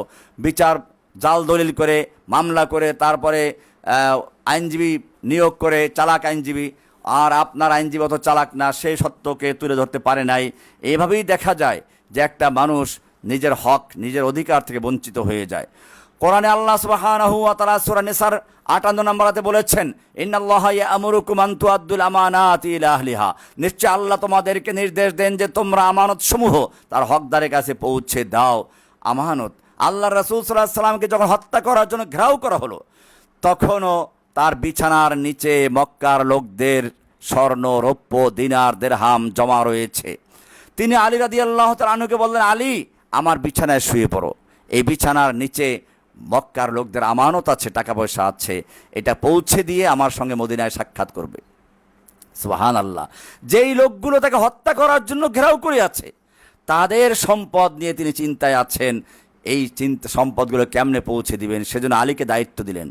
আলী রাদিয়াল্লাহু তাআলা আনহু আল্লাহর নবীর বিছানায় শুয়ে পড়লেন। আল্লাহর নবী ওদেরকে চোখে ধুলা মেরে বের হয়ে চলে গেলেন। আলী রাদিয়াল্লাহু তাআলা আনহু চিন্তা করলেন, ওরা তো আমাকে হত্যা করতে পারে, মানুষ হিসেবে সবাই এই চিন্তা করে। আলী বলেন যে আমারও ওই চিন্তা মাথায় আসলো, মানুষ তো আমি, কিন্তু পরক্ষণেই আমার সেই চিন্তা দূর হয়ে গেল এবং আমি আমার জীবনের সবচেয়ে নিরাপদ ঘুম ঘুমাইলাম। কেন? আমার মনে পড়লো আল্লাহ নবী সাল্লাল্লাহু আলাইহি ওয়াসাল্লাম আমাকে এই বিছানায় শুয়ে দিয়ে বলেছিলেন, আলী, এই বিছানার তলে আমার মক্কার লোকদের আমানত আছে, এগুলো তুমি পৌঁছে দিয়ে মদিনায় সাক্ষাৎ করবে। আমি নিশ্চিত হলাম আল্লাহ আমাকে দিয়ে এই আমানত আদায় করাবেন, কারণ ওরা যদি আমাকে মেরে ফেলে তাহলে আমানত আদায় হবে না, আল্লাহর নবী খেয়ানতকারী হয়ে যাবেন। আল্লাহর কসম, আল্লাহ তাআলা তার নবীকে আমানতের খেয়ানতকারী বানাবেন না। আমার মাধ্যমে এই আমানত আদায় হবে, এরপরে আমি মদিনায় যাব, তারপরে নতুন করে মৃত্যুর চিন্তা করবে, এর আগ পর্যন্ত মৃত্যুর কোনো চিন্তা নাই। ঘুমাইলাম ভালো করে। সুবহানাল্লাহ। এটা হচ্ছে আমানত। আল্লাহ রাব্বুল আলামিন সেজন্য আমানত আদায় করতে বলেছেন, মাপে কম দেওয়ার ব্যাপারে সতর্ক করেছেন। কোরআনে একটা সূরাই আছে, সূরা মুতাফফিফিন, এই শুরুতে আল্লাহ বলছেন, ওয়াইলুল লিল মুতাফফিফিন, দুর্ভোগ্য তাদের জন্য, ওয়াইল, ধ্বংস তাদের জন্য যারা মাপে কম দেয়, যারা মাপে কম দেয়। মুতাফফিফিন আল্লাযীনা ইযা ইক্তালু আলান নাসি ইস্তাওফুন, যখন তারা নিজেরা ব্যবসার মাল কিনে আনে তখন পুরোটাই কিনে আনে। ওয়া ইযা কালুহুম আও ওয়াজানুহুম ইখসিরুন, আর যখন বিক্রয় করে অন্যকে দেয় তখন তারা একটু কমাই দেয়, একদানা কমাই দেয়। এদেরকে আল্লাহ তিরস্কার করেছেন। সুবহানাল্লাহ। এমনিভাবে আল্লাহ কোরআনের সূরা আরাফের 85 নম্বর আয়াতে বলেছেন ওয়ালা তাবখাসুন নাস আশিয়াহুম, তোমরা মানুষের জিনিসপত্র কমিয়ে দিও না, মাপে ভেজাল দিও না, কম করো না। এমনিভাবে সূরা আনামের 152 নম্বর আয়াতে বলেছেন ওয়াফুল কাইলা ওয়াল মিজানা বিল কিসতে, তোমরা ন্যায়ের সাথে মাপ ও ওজন পূর্ণ করো। এমনিভাবে সুদকে আল্লাহ হারাম করেছেন, ইয়ামহাকুল্লাহুর রিবা ওয়া ইউরবি সাদাকাত, আল্লাহ তাআলা সুদকে ধ্বংস করে দেন এবং সাদাকাকে বৃদ্ধি করে দেন। কারণ সুদ যারা নেয় গরিবরা নেয়, ধনীরা ব্যাংকে টাকা রাখে আর গরিবরা সুদে টাকা নেয়। গরিবরা টাকা নিয়ে গরু কিনলো, মরে গেল, তার মাপ নাই, জমি বিক্রি করে টাকা দিবে, আর ধনীদের টাকা আরও বৃদ্ধি পাচ্ছে। আল্লাহ সুবহানাহু ওয়া তাআলা সেজন্য এই সুদ ব্যবস্থাকে হারাম করে দিয়েছেন, ধ্বংস করেছেন, আর ব্যবসাকে অনুমতি দিয়েছেন। আল্লাহ বলেছেন তোমরা যদি জানার পরেও সুদ বর্জন করতে না পারো ফাআযানু বিহারবিম মিনাল্লাহি ওয়া রাসূলিহি, আল্লাহ এবং আল্লাহ রাসূলের সঙ্গে যুদ্ধের জন্য প্রস্তুত হয়ে যাও। সূরা বাকারা 279 নম্বর আয়াত। এমনিভাবে বোকাদের হাতে মাল দিতে বারণ করেছেন, মাল নষ্ট না হয়ে যায়। একটা শিশু, তার মাল আছে, আল্লাহ বলছেন তুমি সংরক্ষণ করো, এখনই তার হাতে দিও না। এরকম বোকা আবলা যাদের বিচার করার কোনো সুযোগ নেই, তাদের মালগুলো তুমি সংরক্ষণ করো।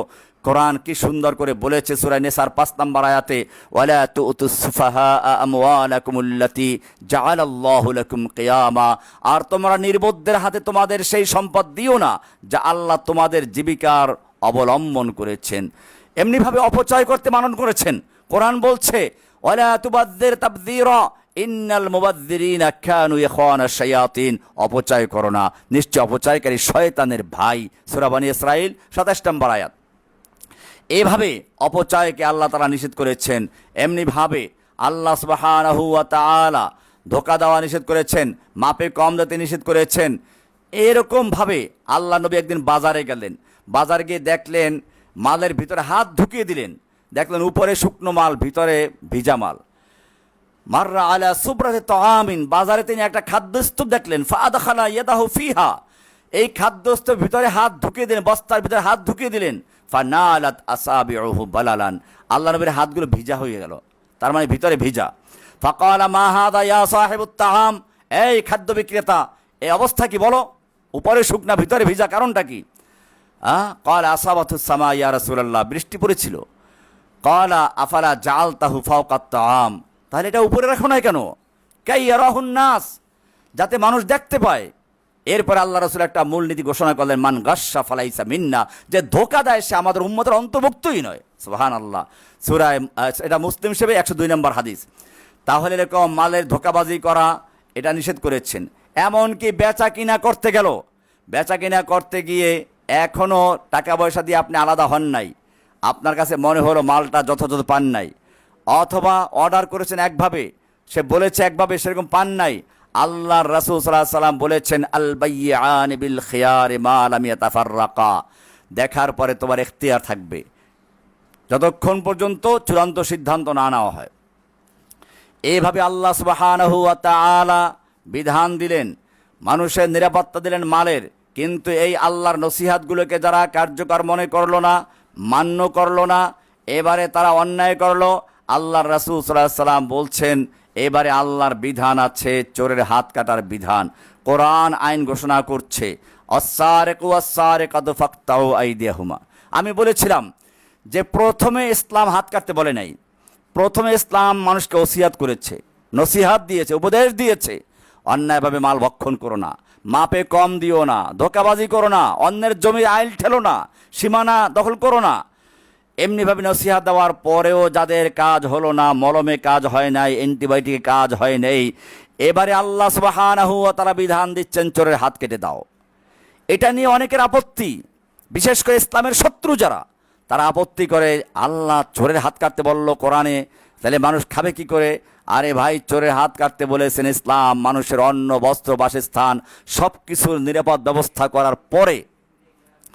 এবারে কোরআন বলছে আস-সারিকু ওয়াস-সারিকাতু ফাকতাউ আইদিয়াহুমা জাযাআম বিমা কাসাবা নাকালা মিনাল্লাহ, চোর চাই পুরুষ হোক চাই নারী হোক, ওদের হাত কেটে দাও, এটা আল্লাহ প্রদত্ত শাস্তি, তারা যে অন্যায় করেছে তার শাস্তি। সূরা মায়েদার 38 নম্বর আয়াত।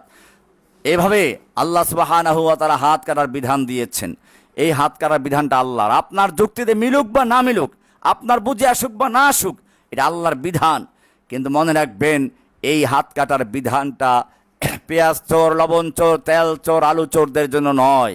এটা হচ্ছে ওই সমস্ত পেশাদার চোরদের জন্য যারা মানুষের সম্পদ চুরি করে, লুণ্ঠন করে সম্পদ বৃদ্ধি করার জন্য, বিদেশে বেগম পাড়া তৈরি করার জন্য, এমনকি দেশ ছেড়ে পালিয়ে যাওয়ার সময় ব্রিফকেস ভরে যারা নিজেদের টাকা পয়সা অর্থ সম্পদ লুট করে নিয়ে যায়, এই সকল লোকদের জন্য আল্লাহ হুকুম করেছেন ওদের হাত কেটে দাও। এ কারণেই আল্লাহ রাসূল সাল্লাল্লাহু আলাইহি ওয়াসাল্লাম চোরের হাত কাটার জন্য নেশাব নির্ধারণ করেছেন। এর চেয়ে কম হলে পরে হাত কাটা যাবে না।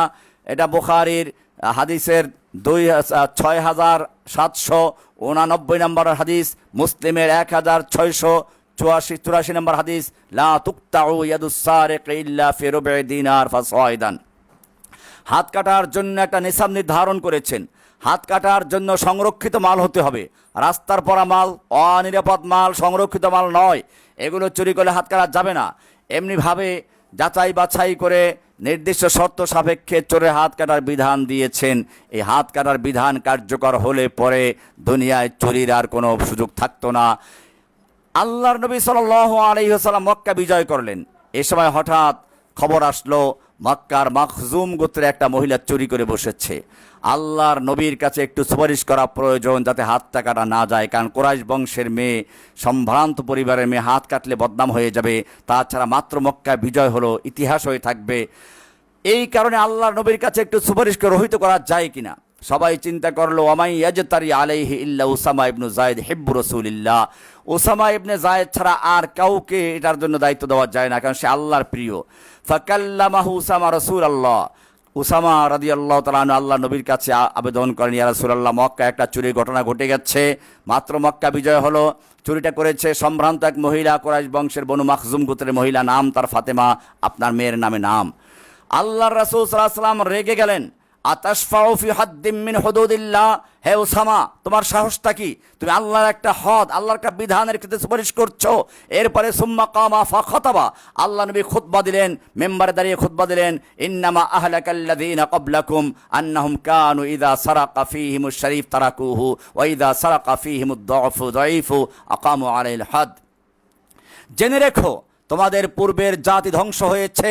তাদের যদি বড়লোকেরা, সম্ভ্রান্ত ব্যক্তিরা চুরি করত, হাত কাটতো না। তাদের জন্য আইন নয়, আইন হচ্ছে দুর্বল লোকদের জন্য, গরিবদের জন্য, অসহায় লোকদের জন্য তাদের হাত কেটে দেওয়া হতো। জেনে রাখো, ওয়াইমুল্লাহি লাউ আন্না ফাতিমাতা বিনতে মুহাম্মদ সারাকাত লাকাতাতু ইয়াদাহা। আজকে ওই কুরাইশ বংশের বনু মাখজুমের মহিলা ফাতেমা নয়, বরং যদি আল্লাহর নবী মুহাম্মাদের কলিজার টুকরা ফাতেমাও চুরি করত, লাকাতাতু ইয়াদাহা, আমি তার হাত পর্যন্ত কেটে ফেলতাম। আল্লাহর বিধান বাস্তবায়ন করতে গিয়ে কেউ তা রক্ষা করতে পারতো না। এটা বুখারী শরীফের 6788 নম্বর হাদিস, মুসলিমের 1688 নম্বর হাদিস। সুবহানাল্লাহ, কি কঠিন বার্তা! আজকে যদি আমাদের সমাজে এই আইন বাস্তবায়ন থাকতো, তাহলে দুনিয়ার কোনো মানুষ একবার চুরি করার আগে ভাবতো, 10 বালতি পানি খেত আর ভাবতো আমার ডান হাতটা আছে কিনা, একটু হাত দিয়ে দেখতো, আমার হাতটা কেটে যাবে, আর চুরি করার মতো সে সাহস করতো না। সেই জন্য মনে রাখতে হবে, ইসলাম চুরি করার জন্য বিধান দিয়েছে মানুষের অন্ন, বস্ত্র, বাসস্থানের নিরাপত্তা দেওয়ার পরে। এজন্য ওমর ইবনে খাত্তাব রাদিয়াল্লাহু তাআলা আনহুর যুগে একবার দুর্ভিক্ষ দেখা দিল, তিনি ঘোষণা করে দিলেন, লা কাতআ ফি আমিল মাজাআ, দুর্ভিক্ষের সময় হাত কাটা যাবে না। যখন একটা লোক চুরি করেছে ক্ষুধার জন্য, তার ঘরে অসহায় শিশু আছে, মা বাপ না খেয়ে ক্ষুধায় মরে যাচ্ছে, সেজন্য চুরি করেছে, ইসলাম বলে তার হাত কাটা যাবে না। হাদিসটি আছে মুসান্নাফ ইবনে আবি শাইবা, এর ভিতরে 28511 নম্বর হাদিস এটা। এমনিভাবে ইলামুল মুওয়াক্কিঈন নামক কিতাবে ইবনুল কাইয়িম জাওজি রাহমাতুল্লাহ লিখেছেন, ফাইনাল্লাহ তাআলা শারাআল হুদুদা যাওয়াজিরা আনিল মাআসি, নিশ্চয় আল্লাহ হদ সমূহকে, শরীয়তের বিধানগুলো দিয়েছেন গুনাহ থেকে বিরত রাখার জন্য। সুতরাং যদি অনিচ্ছাকৃত অভাবে পড়ে কেউ চুরি করে, তার হাতটা ইসলাম কাটতে বলে নাই। সুবহানাল্লাহ, তাহলে ইসলামের আইনগুলো বুঝতে হবে। ইসলাম মানুষকে আইন দিয়েছে, আর তার আগে তাকে নসিহাত দিয়েছে, উপদেশ দিয়েছে, অন্যায় কাজ করা থেকে বারণ করার জন্য সব রকমের চেষ্টা করেছে। এরপরেও যারা পেশাদার চোর, তাদের বেলায় আল্লাহ হাত কাটতে বলেছেন। তাহলে এত কিছুর পরেও যখন আল্লাহ বিধান হাত কাটতে বললেন, তোমার তো মায়া কেন? তার মানে তারাও জানে এই চোরের হাত কাটার বিধান পেঁয়াজ চোর, লবণ চোর, আলু চোরদের জন্য নয়। এই হাত কাটার বিধান হচ্ছে ওই সমস্ত ভিআইপি চোরদের জন্য যারা সচিবালয়ে বসে, মন্ত্রণালয়ে বসে, সরকারি অফিসে বসে কাগজের খোঁচায় খোঁচায়, কলমের খোঁচায় খোঁচায় যারা চুরি করে বিদেশি অর্থ সম্পদের পাহাড় গড়ে তুলে, এই সমস্ত ভিআইপি চোরদের জন্য হাত কাটার বিধান দিয়েছেন। এটা তারা বুঝে শুনেই প্রতিবাদ করে।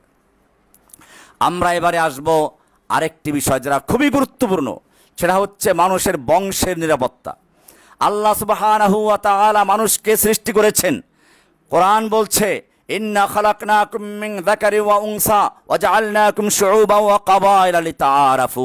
হে মানুষ, আমি তোমাদেরকে সৃষ্টি করেছি একজন পুরুষ একজন নারী থেকে, এবং তোমাদেরকে বিভিন্ন বড় বড় গোত্র, ছোট ছোট গোত্রে বিভক্ত করেছি যাতে পরিচয় লাভ করতে পারো।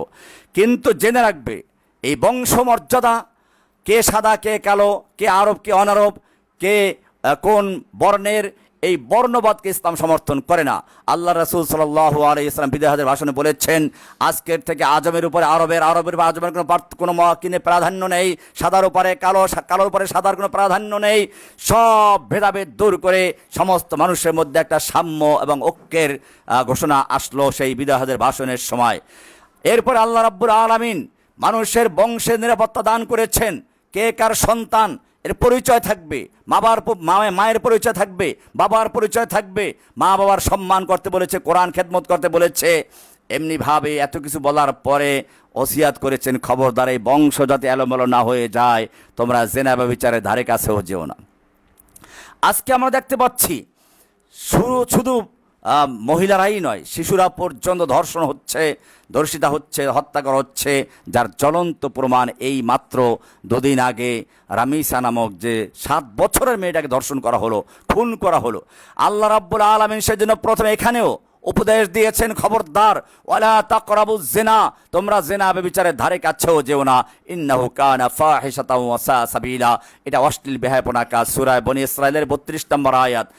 এমনিভাবে কাছেও যেও না, তার মানে জেনা তো করবেই না, এটা বরং বলেছে জেনা ব্যভিচারের কাছেও যেও না। তার মানে জেনা ব্যভিচার আগে কতগুলো কাজ আছে, মানুষ চোখ দিয়ে দেখে। হাদিসে বলা হয়েছে, চোখটা হচ্ছে সাহামুন মিন সিহাম ইবলিস, ইবলিসের একটা বিষাক্ত তীর। এই চোখের মাধ্যমে মানুষ দেখে, তারপরে বদনজর পড়ে, এরপরে তাকে পাওয়ার চেষ্টা করে, এরপরে তার সাথে ধর্ষণ করে, তাকে ক্ষতি করে।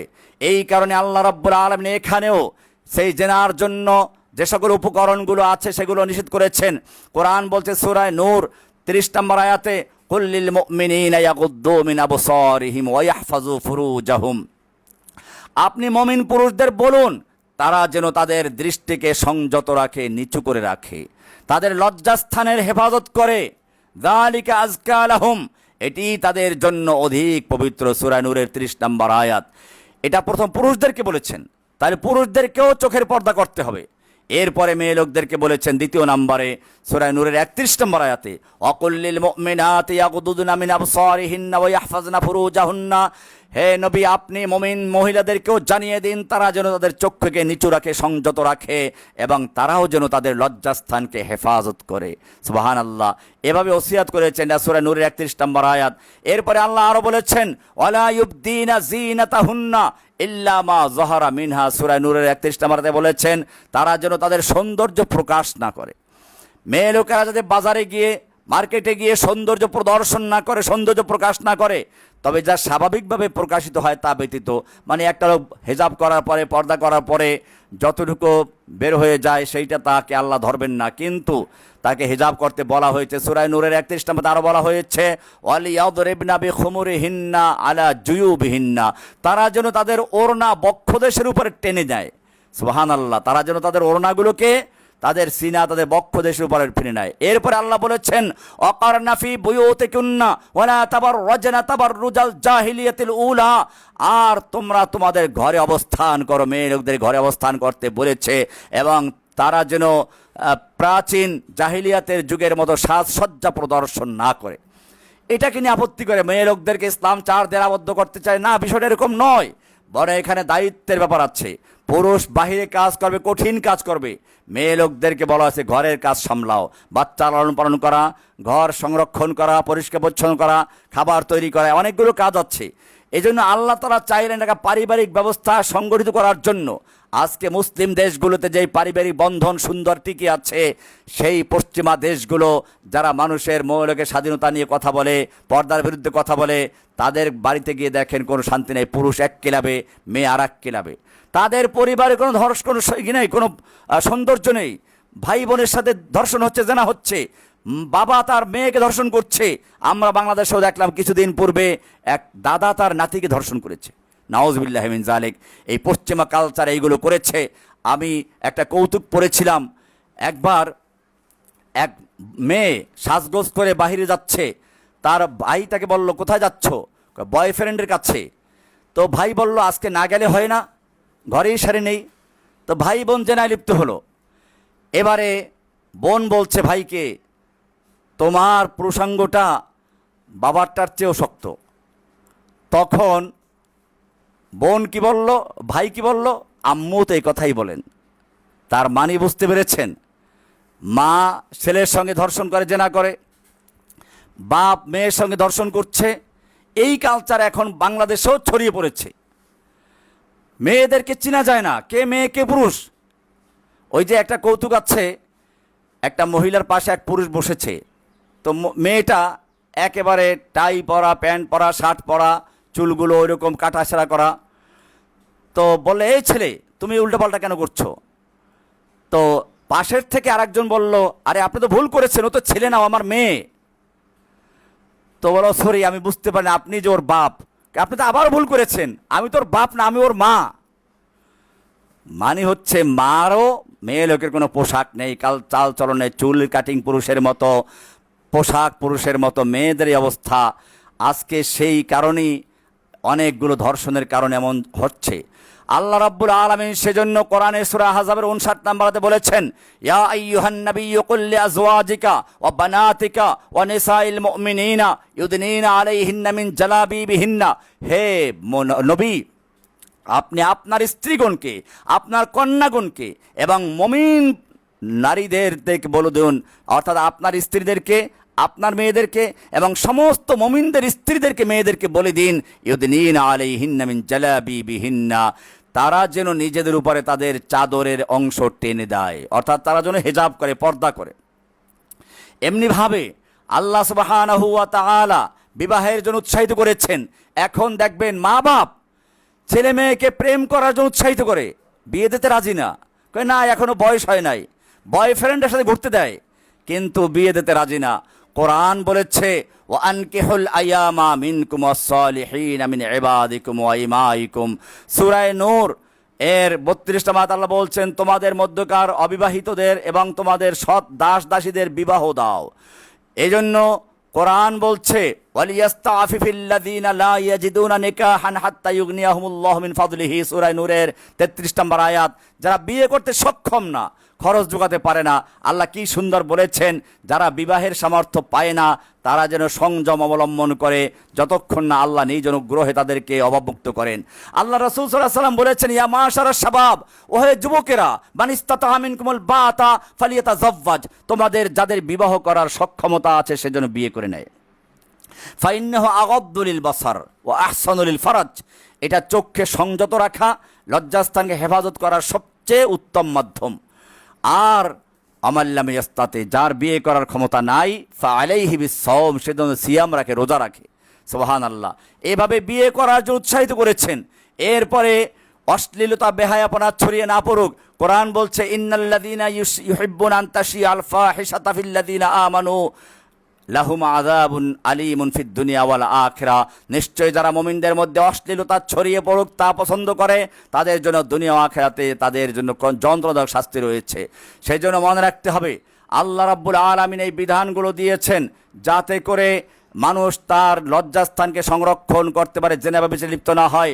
আল্লাহ রাসূল সাল্লাল্লাহু আলাইহি ওয়াসাল্লাম বলেছেন, কুতিবা আলা ইবনে আদম নাসিবাহু মিনাজ জানা ফাল আইনা লিজনাহুমা আন নাজর ওয়াল উযুনানি জানাহুমা আল ইসতিমা ওয়াল লিসানু জানাহুমা আল কালাম ওয়াল ইয়াদু জানাহুমা আল বাতশু ওয়ার রিজলু জানাহুমা আল খুতা ওয়াল কলবু ইয়াহবি ওয়া ইয়াতামান্না ওয়া ইউসাদ্দিকু যালিকা আল ফারাজ আও ইউকাযযিবুহু।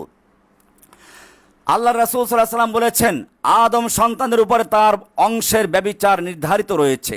2 চোখের ব্যভিচার হলো দৃষ্টি, 2 কানের ব্যভিচার হলো শোনা, জিহিবার ব্যভিচার হলো কথা বলা, হাতের ব্যভিচার হলো স্পর্শ করা, পায়ের ব্যভিচার হলো চলা, আর অন্তর কামনা ও আকাঙ্ক্ষা করে অতঃপর লজ্জাস্থান তা সত্যে পরিণত করে, বাস্তবায়ন করে। তাহলে বাস্তব জেনা করার আগে অনেকগুলো জেনার ধাপ আছে। চোখের জেনা, কানের জেনা, নাকের জেনা, হাতের জেনা, পায়ের জেনা, এগুলো মানুষ করে। এইভাবে মানুষকে আল্লাহ তাআলা সতর্ক করেছেন। এরপরে আল্লাহ রাসূল সাল্লাল্লাহু আলাইহি ওয়াসাল্লাম একটা হাদিসে বলেছেন, মাইয়াদমানলি বাইনা লিহইয়াইহি ওয়া মা বাইনা রিজলাইহি আযমান লাহুল জান্নাহ। যে ব্যক্তি আমাকে তার দুই চোয়ালের মধ্যবর্তী বস্তু অর্থাৎ জিহ্বা এবং দুই পায়ের মধ্যবর্তী বস্তু অর্থাৎ লজ্জাস্থান সংরক্ষণের নিশ্চয়তা দিবে, আমি তাকে জান্নাতের নিশ্চয়তা দিব। অর্থাৎ যে ব্যক্তি তার জিহ্বা এবং লজ্জাস্থানকে নিয়ন্ত্রণ করার, পবিত্র রাখার নিশ্চয়তা দিবে, আমি তাকে জান্নাতের নিশ্চয়তা দিব। সুবহানাল্লাহ। এভাবেই আল্লাহ রাসূল সাল্লাল্লাহু আলাইহি ওয়াসাল্লাম বিবাহের জন্য উৎসাহিত করেছেন, পবিত্র থাকার জন্য উৎসাহিত করেছেন। এরপরেও যদি কোনো ব্যক্তি জিনায় ব্যভিচারে লিপ্ত হয়ে যায়, এখানেও সেই আগের মতো যেটা বলেছিলাম যে আল্লাহ তাআলা প্রথমে মলম দেন, অ্যান্টিবায়োটিক দেন, নসিহাত করেন, উপদেশ দেন, বিয়ের জন্য উৎসাহিত করেছেন, চক্ষু হেফাজত করে উৎসাহিত করেছেন, পোশাক পরিচ্ছদ ভালো করার কথা বলেছেন, পর্দা করার কথা বলেছেন। এই সব কিছু সত্ত্বেও যারা আল্লাহর কোনো হুকুম তোয়াক্কা না করে জেনা ব্যভিচারে লিপ্ত হয়, এবার তাদের জন্য সর্বশেষ চিকিৎসা অপারেশন। এটা ক্যান্সার হয়ে গেছে, এর আর কোনো ঔষধে কাজ হবে না। এবারে যদি জেনায় লিপ্ত হয়, আল্লাহ তাআলা কোরআনে স্পষ্ট বিধান দিয়েছেন সূরা নূরের 2 নম্বর আয়াত, আয-যানিয়াতু ওয়াজ-যানি ফাজলিদু কুল্লা ওয়াহিদিম মিনহুমা মিয়াতা জালদা। ব্যভিচারিণী আর ব্যভিচারী যেই হোক না কেন, তাদের 100 জলদ, 100 দৌড়া তাদেরকে মারো, বেত্রাঘাত করো। এটা আল্লাহর দিনের ব্যাপারে তাদের প্রতি দয়া করা যাবে না। কি সুন্দর কথা আল্লাহ বলছেন, ওয়ালা তাখুয বিহিমা রাফাতুন ফি দীনিল্লাহি ইন কুনতুম তুমিনুনা বিল্লাহি ওয়াল ইয়াউমিল আখির। যদি সত্যিকার মুমিন হয়ে থাকো, তাহলে আল্লাহর এই বিধান কার্যকর করতে গিয়ে কোনো রকম নমনীয়তা, কোন রকম দয়া দেখানো যাবে না। এরপরে আল্লাহ বলছেন, ওয়াল ইয়াশহাদ আযাবাহুমা তায়েফাতুম মিনাল মুমিনিন, এবং তাদের এই শাস্তি যেন মুমিনদের একটা দল প্রত্যক্ষ করে দেখে, যেন মানে প্রকাশ্যে গোপনে নয়। তাহলে বোঝা গেল জেনা ব্যভিচারের বিচার আল্লাহ প্রকাশ্যে করতে বলেছেন। কেন? এটা হচ্ছে সামাজিক অবক্ষয়, এটা সামাজিকভাবে চরম বিপর্যয় সৃষ্টি করে, মানুষের বংশ নষ্ট করে দেয়, মানুষের মান সম্মান নষ্ট করে, বিবাহ নষ্ট করে দেয়। এই কারণে আল্লাহ বলেছেন এটা কোনো জেলখানার অন্ধ কুঠুরিতে নয়। আল্লাহ বলছেন, ওয়ালিয়া শাহাদা আযাবাহুমা তায়েফাতুম মিনাল মুমিনিন। এটা সূরা নূরের 2 নম্বর আয়াত। সুতরাং প্রকাশ্যে জেনা ব্যভিচারের বিচার কার্যকর করতে হবে।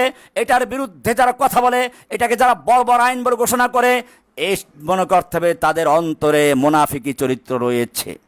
মনে করতে হবে তারা হয়তো ইসলাম বুঝে না, না বুঝে অজ্ঞতার কারণে বলেছে, আমি তাদেরকে তওবা করতে বলবো। আর যদি জেনে বুঝে বলে থাকে, মনে রাখতে হবে তারা ইসলাম বিদ্বেষী, ইসলামের দুশ্মন, কোরআনের দুশ্মন, আল্লাহর দুশ্মন, শয়তানের পক্ষের বন্ধু। এদের বিরুদ্ধে সামাজিক প্রতিরোধ গড়ে তুলতে হবে, বিশাল আন্দোলন, সামাজিক প্রতিরোধ গড়ে তুলতে হবে। জেনা ব্যভিচারের বিচার আল্লাহ দিয়েছেন, এটা রাসূলের দায়িত্ব দেন নাই। কোরআন বলছে, আল্লাহর রাসূল আরো বলছেন, ওয়াল্লাযীনা ইয়ারমুনাল মুহসানাত, যারা মুমিনদেরকে মিথ্যা অপবাদ দিলেও চলবে না, মিথ্যা অপবাদ দেয়। কোরআন বলছে, সুম্মা লাম ইয়াতু বিআরবাতি শুহাদা, এরপরে 4 জন সাক্ষী উপস্থিত করতে না পারে। তার মানে জেনা ব্যভিচারের শাস্তি কার্যকর হওয়ার আগে 4 জন সাক্ষী নেবে। কয়জন সাক্ষী? 4 জন সাক্ষী। তাহলে বোঝা গেল আন্দাজে দিলে চলবে না। এটা হচ্ছে গণহত্যা, গণধর্ষণ। আজকে 4 জন সাক্ষী দেওয়ার মানে কি? তার মানে প্রকাশ্যে জেনা করেছে। আমরা এটা দেখতে পাই, এটা আগে কল্পনাও করা যেত না, কিন্তু এখন আমরা দেখতে পাই প্রকাশ্যে জেনা করে, একেবারে বন্ধু বান্ধবকে সাথে নিয়ে জেনা করে, গণধর্ষণ করে, মিষ্টি বিতরণ করে, সেঞ্চুরি করে। আল্লাহ রাব্বুল আলামিন এই জাতীয় লোকদের বিচারের জন্য বলেছেন, এরা যেন প্রকাশ্যে বিচার করা হয়। ওয়ালিয়াশহাদ আযাবাহুমা তায়েফাতুম মিনাল মুমিনিন, প্রকাশ্যে করো। আল্লাহ তাআলা এর জন্য বলেছেন 4 জন সাক্ষী হাজির করতে হবে, সূরা নূরের 4 নম্বর আয়াত। এরপরে আল্লাহ তাআলা বলেছেন সূরা নিসার 15 নম্বর আয়াতে, ওয়াল্লাতি ইয়াতিনাল ফাহিশাতা মিন নিসাইকুম, তোমাদের মহিলাদের মধ্যে যারা জেনা ব্যভিচারে লিপ্ত হবে, ফাস্তাশহিদু আলাইহিন্না আরবাআতাম মিনকুম, তোমাদের থেকে 4 জন সাক্ষী হাজির করো। এইভাবে 4 জন সাক্ষী যখন পেয়ে যাবে তারপরে তাদের উপরে কার্যকর করা হবে। এই হাদিসগুলো আছে মুসলিমের। খুযু আন্নি মানাসিক খুযু আন্নি কদ জাআলাল্লাহু লাহুন্না সাবিলা আল বিকরু বিল বিকরি জিলদু মিয়াতিন ওয়া নাফিউ সানাতিন। যদি অবিবাহিত লোক বিবাহ জেনা করে তাহলে তাদেরকে 100 দৌড়া মারো, 1 বছরের জন্য তাদেরকে জেলে ঢুকিয়ে দাও। অসাইয়্যিবু বিসাইয়্যিবি জিলদু মিয়াতিন ওয়া রজম। আর বিবাহিত নারী পুরুষ যদি জেনা লিপ্ত হয় তাহলে 100 বেত্রাঘাত এবং তাকে পাথর ছুঁড়ে হত্যা করো। আপনারা জানেন আল্লাহর নবী সাল্লাল্লাহু আলাইহি ওয়াসাল্লামের কাছে জীবদ্দশাতেই বিচার আসলো। একজন মহিলা একজন পুরুষ মায়েদ আল আসলামী রাদিয়াল্লাহু তাআলা আনহু, তিনি আল্লাহ রাসূলের কাছে এসে বলছেন, ইয়া রাসূলুল্লাহ ইন্নী যালামতু নাফসি ওয়া জানাইতু, আমি নিজের উপর অত্যাচার করেছি, জেনা করে ফেলেছি। ওয়া ইন্নী উরিদু আন তুতাহহিরানি, আমি চাই আপনি আমাকে পবিত্র করুন। জানেন যে এই পবিত্র করা মানে হচ্ছে পাথর ছুঁড়ে হত্যা করা। তারপরেও তিনি আল্লাহর ভয়ে, পরকালের ভয়ে আল্লাহ নবীর কাছে সে বলছেন, ইয়া রাসূলুল্লাহ আমি জুলুম করে ফেলেছি, আমি জেনা করেছি, আমাকে আপনি পবিত্র করুন। ফারাদ্দাহু রাসূলুল্লাহ সাল্লাল্লাহু আলাইহি ওয়াসাল্লাম ফালাম্মা কানা মিনাল গাদি আতাহু ফাকালা ইয়া রাসূলুল্লাহ ইন্নী জানাইতু। আল্লাহ রাসূল তাকে ফেরত দিলেন। তিনি আবার পরের দিন আসলেন, একই কথা বললেন, ইয়া রাসূলুল্লাহ আমি জেনা করে ফেলেছি। আল্লাহ রাসূল তাকে আজকেও ফেরত দিলেন। তৃতীয় দিন আসলো, আল্লাহ রাসূল বললেন, তুমি বোধহয় চুমো দিয়েছো বা এই সমস্ত করেছো। সে বলল, না না আমি জেনা করেছি। এরপরে আল্লাহ রাসূল সাল্লাল্লাহু আলাইহি ওয়াসাল্লাম তাকে পাথর ছুঁড়ে হত্যা করার জন্য, তারপরে জিজ্ঞেস করলেন তুমি পাগল কিনা, বলেন আমি পাগলও না। এরপরে তার জন্য গর্ত নিক্ষেপ খনন করা হলো, এরপরে হাঁটু পর্যন্ত গাড়া হলো, তারপরে পাথর ছুঁড়ে হত্যা করা হলো। মুসলিমের 1695 নম্বর হাদিস। সুবহানাল্লাহ। আজকে যদি বাংলাদেশে এই রামিসাকে যে হত্যা করলো নরপশু, তাকে হাঁটু পর্যন্ত গেড়ে প্রকাশ্যে পাথর ছুঁড়ে হত্যা করা হতো, তাহলে এই ঘটনা যারা দেখতো, শুনতো এবং গোটা বিশ্বে যারা প্রচার করত, তাদের আর কারো সাহস হতো না কোনো একটা নারীকে ধর্ষণ করার জন্য। সেজন্য ইসলাম এই কঠিন বিধান দিয়েছে। হাদিসটা মুসলিম শরীফের 1695 নম্বর হাদিস। এছাড়া আরও এক ঘটনা আছে। আল্লাহর নবীর কাছে একটা মহিলা আসলেন, ইমরাতে গামিদিয়া, গামিদি গোত্রের এক মহিলা। তিনি এসে বলেন, ইয়া রাসূলুল্লাহ তাহহিরনি, আমাকে পবিত্র করুন। আল্লাহ রাসূল সাল্লাল্লাহু আলাইহি ওয়াসাল্লাম বলেন, ওয়াইহাক ইরজিই ফাস্তাগফিরিল্লাহ ওয়া তুবি ইলাইহি, যাও ঘরে যাও, আল্লাহকে তওবা করে ইস্তেগফার করো। সে বলল, আরাকা তুরিদান তুরাদ্দিনি, আপনি আমাকে ফেরত দিতে চান, যেমন মায়েজকে ফেরত দিয়েছিলেন। আমি জেনা করেছি, আপনি আমাকে বিচার করুন। আল্লাহ রাসূল সাল্লাল্লাহু আলাইহি ওয়াসাল্লামকে সে বলল, আমি তো গর্ভবতী হয়ে গেছি। আল্লাহ রাসূল বলেন, যাও ফাযহাবি হাত্তা তালিদি, তুমি জেনা করেছো, পাপ করেছো, অন্যায়ভাবে তোমার শিশু তো কিছু, পেটের বাচ্চা তো অন্যায় করে নাই, যাও বাচ্চা হলে তারপর আসো। উদ্দেশ্য হলো চলে যাক আর না আসুক। কিন্তু সেই বাচ্চা হওয়ার পরে আবার আসলো। ফালাম্মা ওয়ালাদাত আতাতুহু বিসসাবিয়্যি ফি খিরকাতিন, সেই একটা নেকড়ায় পেঁচিয়ে, কাপড়ে পেঁচিয়ে বাচ্চা সহ হাজির হয়ে গেল আর বলল, হাযা ক্বাদ ওয়ালাদতুহু, আমি বাচ্চা প্রসব করেছি, ইয়া রাসূলুল্লাহ আমাকে এখন আপনি পবিত্র করুন। আল্লাহ রাসূল বলেন, যাও ইযহাবি ফাআরদিহি হাত্তা তুফতিমিহি, যাও একে দুধ পান করাও, দুধ ছাড়লে তারপরে আসো। মহিলা চলে গেল। ফালাম্মা ফাতামাতুহু আতাত বিসসাবিয়্যি ফি ইয়াদিহি কিসরাতা খুবজিন, যখন বাচ্চা দুধ পানে বয়স শেষ হয়ে গেল, রুটির টুকরা হাতে দিয়ে তারপরে নিয়ে আসলো, বাচ্চা রুটি খাচ্ছে। ফাকালাত হাযা ইয়া নবী আল্লাহ, এই যে সেই বাচ্চা, কাদ ফাতামতুহু, দুধ ছাড়াইছে তাকে, ওয়াকাদ আকালাত তাম, এখন সে খাবার খায়, আমার উপরে আপনি আল্লাহর বিধান কার্যকর করুন। সুবহানাল্লাহ, কি তওবা, কি ভয় আল্লাহর। আল্লাহ নবী তাকে বারবার ফেরত দিয়েছেন। মহিলা আবার আসলো। আল্লাহ নবী সাল্লাল্লাহু আলাইহি ওয়াসাল্লাম বাচ্চাটাকে একজনের জিম্মা দিয়ে দিলেন। এরপরে বললেন, সুম্মা আমারা বিহা ফাহাফারা লাহা ইলা সাদরিহা, তার সিনা পর্যন্ত গর্ত খনন করা হলো, তাকে গেড়ে দেওয়া হলো। তারপরে আমার নাসা ফারাজামুহু, এরপরে লোকদেরকে পাথর মারতে বলেন, পাথর ছুঁড়ে হত্যা করা হলো। এটা খুব কঠিন অন্যায়, মনে কঠিন শাস্তি, কিন্তু আল্লাহ রাসূল সাল্লাল্লাহু আলাইহি ওয়াসাল্লাম কি বলেছেন শুনুন। এরপরে যখন এই মহিলাকে পাথর মারতে গিয়ে কারো গায়ে একটু রক্তের ফোঁটা ছিটে আসলো, সে ঘৃণা প্রকাশ করেছিল। আল্লাহ রাসূল সাল্লাল্লাহু আলাইহি ওয়াসাল্লাম বললেন, এটা ওমর রাদিয়াল্লাহু তাআলা আনহু, তখন তাকে বলেন, ফাকাল আলাহু ওমর তুসাল্লি আলাইহি, আল্লাহ রাসূল এই মহিলার জানাজাও পড়েছেন। আল্লাহ রাসূল ওমর বললেন, ইয়া রাসূল আপনি জানাজা পড়ছেন? আল্লাহ রাসূল কি বলছেন? লাকাদ তাবাত তাওবাতান, সে তো এমন তওবা করেছে লাউ কুসিমাত বাইনা সাবঈনা মিন আহলিল মদিনা লাওয়াসিআতহুম, মদিনার 70 জন মানুষের মধ্যে যদি তার তওবার সওয়াব বন্টন করা হতো, তার 70 জন মানুষের পরকালে নাজাতের জন্য যথেষ্ট হয়ে যেত। সুবহানাল্লাহ। বোঝা গেল ইসলাম শাস্তির বিধান রেখেছে ঘৃণা করার জন্য নয়, পবিত্র করার জন্য, সমাজকে পবিত্র করার জন্য, ব্যক্তিকে পবিত্র করার জন্য সেটাই করেছে। আমরা আরও একটি গুরুত্বপূর্ণ অধ্যায় নিয়ে আলোচনা করবো এখন, সেটা হচ্ছে মানুষের বিবেকের প্রশ্ন। বিবেক আল্লাহ তাআলা দান করেছেন, আকল, জ্ঞান, বিবেক, বুদ্ধি। এই বিবেকের মাধ্যমেই মানুষ সত্য মিথ্যা বিচার করে, বিবেকের মাধ্যমে মানুষ আল্লাহকে চিনে, বিবেক দিয়েই মানুষ শিরক বেদাত থেকে বাঁচতে পারে। কিন্তু সেই বিবেকটাকে নষ্ট করার জন্য মানুষ চক্রান্ত করেছে, মাদকদ্রব্য তৈরি করেছে। আল্লাহ সুবহানাহু ওয়া তাআলা সেই কারণে এই মাদকদ্রব্য যত আছে, নেশাদ্রব্য সব হারাম করে দিয়েছেন। কোরআনের প্রথম সূরা বাকারা 219 নম্বর আয়াতে প্রথম পর্যায়ে বলা হয়েছিল, ইয়াসআলুনাকা আনিল খামরি ওয়াল মাইসির, হে নবী আপনাকে লোকেরা মদ এবং জুয়া সম্পর্কে প্রশ্ন করবে। কুল ফীহিমা ইসমুন কাবীরু ওয়া মানাফিউ লিন-নাস, আপনি বলে দিন মদের মধ্যে বড় মারাত্মক পাপ রয়েছে এবং কিছু উপকারও আছে, তবে ইসমুহুমা আকবারু মিন নাফিহিমা, এই মদের উপকারের চেয়ে ক্ষতির দিকটা অনেক বড়। সূরা বাকারা 219 নম্বর আয়াত। এটা প্রথম পর্যায়ে ছিল। লাভও আছে ক্ষতিও আছে, লাভের চেয়ে ক্ষতিটা বেশি, মানে মদের বিষয়টা আস্তে আস্তে একটু দুর্বল করে দেওয়া। এরপরে আল্লাহ রাসূল আল্লাহ তাআলা আরো আয়াত বললেন, ইয়া আইয়ুহাল্লাযীনা আমানু লা তাকরাবুস সালাতা ওয়া আনতুম সুকারা হাত্তা তা'লামু মা তাকুলুন, হে ঈমানদারগণ খবরদার, সালাতের ধারে কাছে আসবে না মাতাল অবস্থায়, যতক্ষণ না তোমরা বুঝতে না পারো কি বলছো। সূরা নিসার 43 নম্বর আয়াত। এরপরে আরো কঠিন আয়াত চলে আসলো, সূরা মায়দার 90 নম্বর আয়াত, ইয়া আইয়ুহাল্লাযীনা আমানু, হে ঈমানদারগণ, ইন্নামাল খামরু ওয়াল মাইসিরু ওয়াল আনসাবু ওয়াল আজলামু রিজসুম মিন আমালিশ শাইতানি ফাজতানিবুহু লাআল্লাকুম তুফলিহুন, হে ঈমানদারগণ নিশ্চয় মদ, জুয়া, মূর্তি পূজার বেদী এবং ভাগ্য নির্ধারণের স্বরসমূহ শয়তানের অপবিত্র কাজ, নাপাক কাজ, অতএব তোমরা এগুলো থেকে দূরে থাকো যাতে তোমরা সফল হতে পারো। এই আয়াতের মাধ্যমে মদ, জুয়া চিরকালের জন্য হারাম হয়ে গেল। এরপরে সূরা মায়দার 91 নম্বরে আল্লাহ বলছেন, ইন্নামা ইউরিদু শাইতানু আন ইউকিয়া বাইনাকুমুল আদাওয়াতা ওয়াল বাগদা ফিল খামরি ওয়াল মাইসির ওয়া ইয়াসুদ্দাকুম আন যিকরিল্লাহি ওয়া আনিস সালাত ফাহাল আনতুম মুনতাহুন, নিশ্চয়ই শয়তান চায় মদ এবং জুয়ার মাধ্যমে তোমাদের মধ্যে শত্রুতা সৃষ্টি করতে, বিদ্বেষ সৃষ্টি করতে, ঘৃণা সৃষ্টি করতে।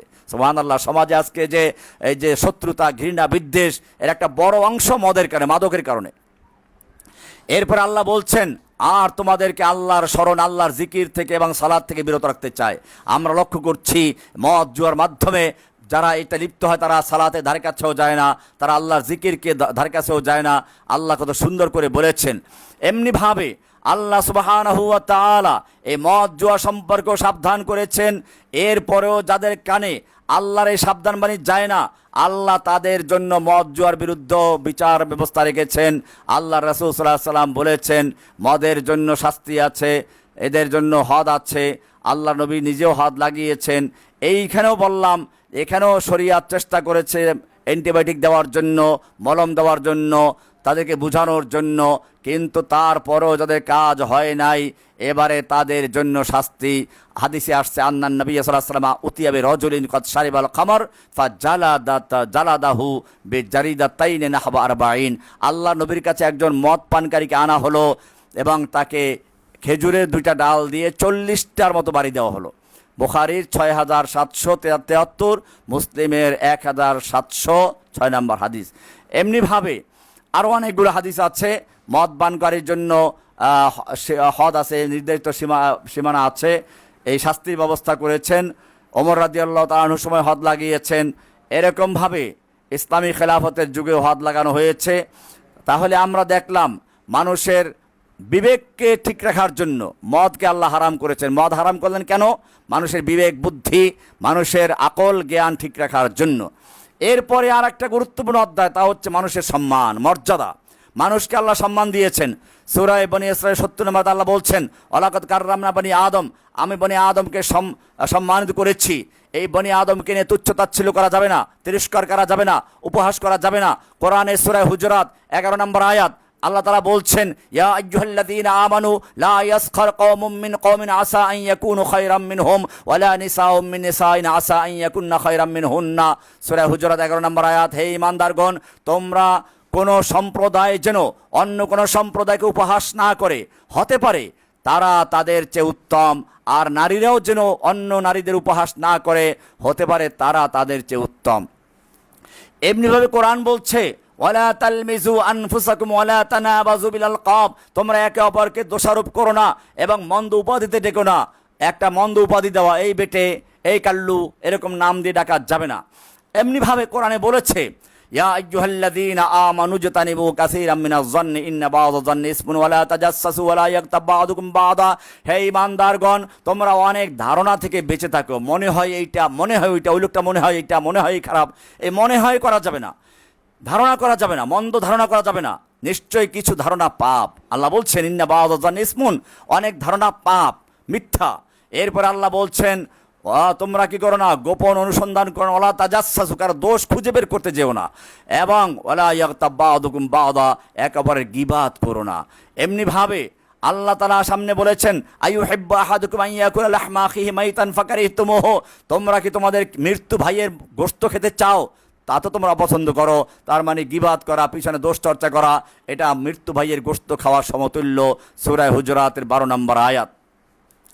এমনিভাবে আল্লাহ সুবহানাহু ওয়া তাআলা অপবাদের বিরুদ্ধে কথা বলেছেন সূরা আহজাবের 58 নম্বর আয়াতে।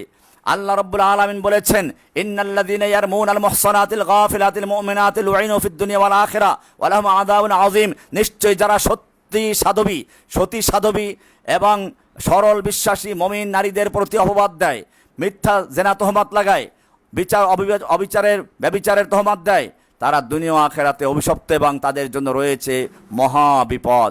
সেই জন্য এমনিভাবে কোরআনের সূরায়ে হুমাজাতে বলা হয়েছে ওয়াইলুল লিকুল্লি হুমাজাতিল লুমাজা, ধ্বংস সেই সকল লোকদের জন্য যারা নিন্দাকারী, পরনিন্দাকারীর জন্য, যারা মানুষকে টিপ্পনি করে, যারা মানুষকে তিরস্কার করে, এরকম লোকদের জন্য আল্লাহ তাআলা বলছেন ধ্বংস। সেই জন্য মনে রাখতে হবে, মানুষের ইজ্জত সম্মান রক্ষা করার জন্য আল্লাহ তাআলা এরকমভাবে বিধান দিয়েছেন। আল্লাহ তাআলা বলেছেন মান কানা ইউমিনু বিল্লাহি ওয়াল ইয়াউমিল আখির ফালিয়াকুন খায়রান আও লিয়াসমুত, যারা পরকালে আল্লাহকে বিশ্বাস করে তারা হয়তো সত্য কথা বলবে, নতুবা চুপ থাকবে, তো মিথ্যা কথা বলবে না, গীবাত করবে না। এরকমভাবে গীবাত করতে বারণ করেছেন। আল্লাহ রাসূল সাল্লাল্লাহু আলাইহি ওয়াসাল্লাম প্রশ্ন করেছেন আতাদরুনা মাল গীবাত, গীবাত কি জানো? মানুষ মনে করে একজনের দোষ আছে, এই দোষটা পিছনে বললে সমস্যা নেই, দোষটা তার মধ্যে আছে, কয় দোষ তার সামনেও বলতে পারবো, এটা তার মধ্যে আছে। আরে ভাই, আল্লাহ রাসূল প্রশ্ন করেছেন আতাদরুনা মাল গীবাত, তুমি কি জানো গীবাত কি জিনিস? ক্বালু আল্লাহু রাসূলু আলাম। ক্বালা যিকরুকা আখাকা বিমা ইয়াকরাহু, আল্লাহ রাসূল বললেন তোমার অপর ভাইয়ের পিছনে এমন কোনো কথা আলোচনা করা যা সে অপছন্দ করে, তুমি সামনে আলোচনা করতে লজ্জা পাও। সাহাবী প্রশ্ন করলেন আফারাইতা ইন কানা ফি আখি মা আকুলু, আমি তার পিছনে যেই কথাটা বললাম যদি তার ভিতরে তা থাকে, ক্বালা ইন কানা ফিহি মা তাকুলু ফাকাদ ইগতাবতাহু, হ্যাঁ তার ভিতরে ওই দোষ যদি থাকে ওইটা পিছনে বলো, ওইটাই তো গীবাত। আর যদি ওয়াইল্লাম ইয়াকুন ফিহি, আর তার ভিতরে ওই দোষ যদি না থাকে, তুমি মন গড়া তৈরি করে বলো, ফাকাদ বাহাত্তা, তাহলে ওটা তো অপবাদ, ওটা আরো মারাত্মক। সুবহানাল্লাহ। তাহলে গীবাত হচ্ছে যে দোষটা তার ভিতরে আছে ওই দোষটা পিছনে বলা, আর যদি দোষ না থাকে সেটা পিছনে বলা হয়, ওটাকে বহতান বলা হয়, অপবাদ বলা হয়। এগুলোর থেকে সতর্ক থাকা। আল্লাহ রাসূল সাল্লাল্লাহু আলাইহি সাল্লাম বলেছেন আল মুসলিম মান সালিমা আল মুসলিমুনা মিন লিসানি ওয়া ইয়াদিহি, প্রকৃত মুসলিম হচ্ছে সে যার জিহ্বা এবং হাত থেকে অপর মুসলিমরা নিরাপদ থাকে। আল্লাহর রাসূল সাল্লাল্লাহু আলাইহি সাল্লাম বলেছেন লা তাহাসাদু ওয়ালা তানাজাসু ওয়ালা তাবাগাদু ওয়ালা তাদাবারু ওয়ালা ইয়াবিউ বা'দুকুম আলা বাইই বা'দিন ওয়া কুনু ইবাদাল্লাহি ইখওয়ানা, তোমরা পরস্পর হিংসা করো না, প্রতারণামূলক কাজ করো না, দরদাম বাড়াইও না, পরস্পর বিদ্বেষ পোষণ করো না, সম্পর্কে ছেদ করো না, একে অপরের ক্রয় বিক্রয়ের উপরে বিক্রি করো না। মানে একজন একটা জিনিস দরদাম করছে, আপনি গিয়া সেখানে টাকা বেশি দিয়ে কিনে নিয়ে আসলেন বা একটা দাম বললেন, এটাও নিষেধ করেছেন। সুবহানাল্লাহ, কি সুন্দর করে আল্লাহ রাসূল সাল্লাল্লাহু আলাইহি ওয়াসাল্লাম বলেছেন। এরপরে বলেছেন লা ইয়াহিল্লু লিল মুসলিম আন ইয়াহজুরা আখাহু ফাওকা সালাসি লায়ালিন, কোন মুসলিমের জন্য বৈধ নয়, জায়েজ নয় তার অপর মুসলিম ভাইয়ের সাথে 3 দিনের বেশি সম্পর্ক বর্জন করা। 3 দিনের বেশি মন কালা করে থাকা, কথা না বলে থাকা, সম্পর্ক নষ্ট করা, এটা উচিত নয়। হাদিসটা বুখারীর 6077, মুসলিমের 2560 নম্বর হাদিস, বুখারী মুসলিমের সহিহ হাদিস।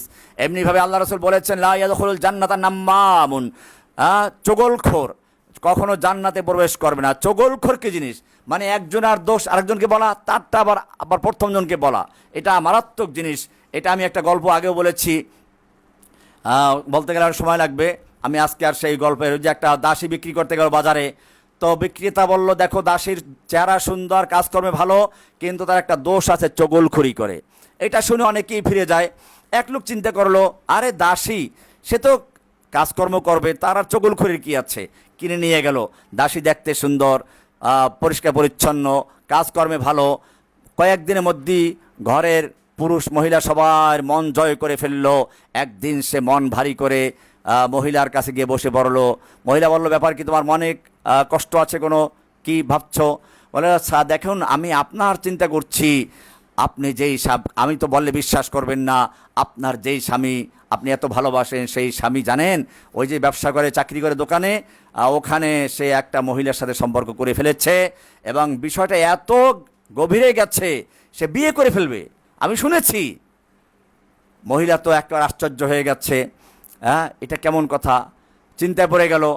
মহিলা যদি শুনে যে তার স্বামী বিয়ে করবে, তাহলে তার সঙ্গে সঙ্গে কি হয়ে যায় মহিলারাই ভালো জানে।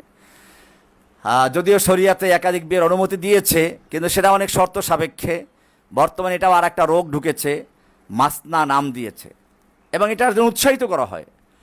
মনে রাখতে হবে, আল্লাহ তাআলা 4টা পর্যন্ত বিয়ে করার অনুমতি দিয়েছেন প্রয়োজনে, কিন্তু এর মানে এই নয় যে বিয়ে করে এটাকে প্রদর্শনী করবে, প্রচার করবে, আর এটা দ্বারা মানুষ সমালোচনা করবে।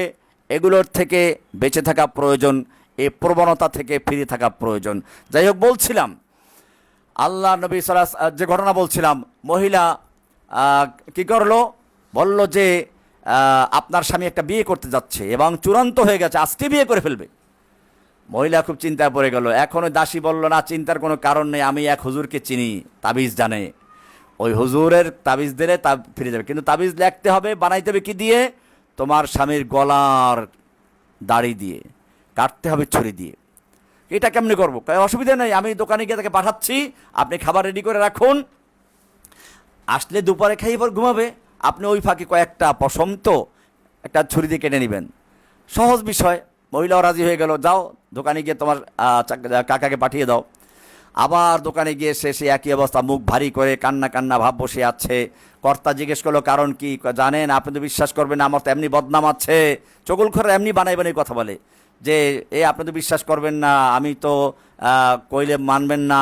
এই যেই স্ত্রীর জন্য আপনি রাত দিন কাজকর্ম করেন, আপনি সবসময় তার ভালো চান, ভালো শাড়ি দেন, কাপড় দেন, খাওন দেন, জানেন আপনি তো চলে আসেন, ঘরে কেউ থাকে না, ওই মহিলা একটা পুরুষের সঙ্গে সম্পর্ক করেছে, এবং সম্পর্ক এত গভীরে চলে গেছে, আজকে প্ল্যান করেছে আপনাকে জবাই করবে। আপনার বিশ্বাস না হলে এক্ষুনি যান, গিয়ে দেখবেন যে আজকে খাবার রেডি, বাতাস দিবে। তো এবারে ঘুম পাড়ার জন্য একটু তৈরি হয়ে গেলেন, নাক ডাকা শুরু করলেন, দেখি কি হয়। দেখে ঠিকই যেই নাক ডাকা শুরু করেছেন, মহিলা তো আর জানে না প্ল্যান করা, সে হাত দিয়েছে সরল মনে, কয়েকটা দাড়ি কাটবে, আর পুরুষটা তো আগেই জানে জবাই করতে আসবে। খপ করে হাত ধরে ছুরিটা দেখলো হাতে, আর দেরি নাই, এবার বিশ্বাস তো হয়ে গেছে, জবাই করে দিল স্ত্রীকে। পরে চিন্তা করলো, আরে আমি জবাই করলাম কেন? ছুরিটা নিয়ে তো জিজ্ঞেস করতে পারে, এই মহিলা তো চগলখোর।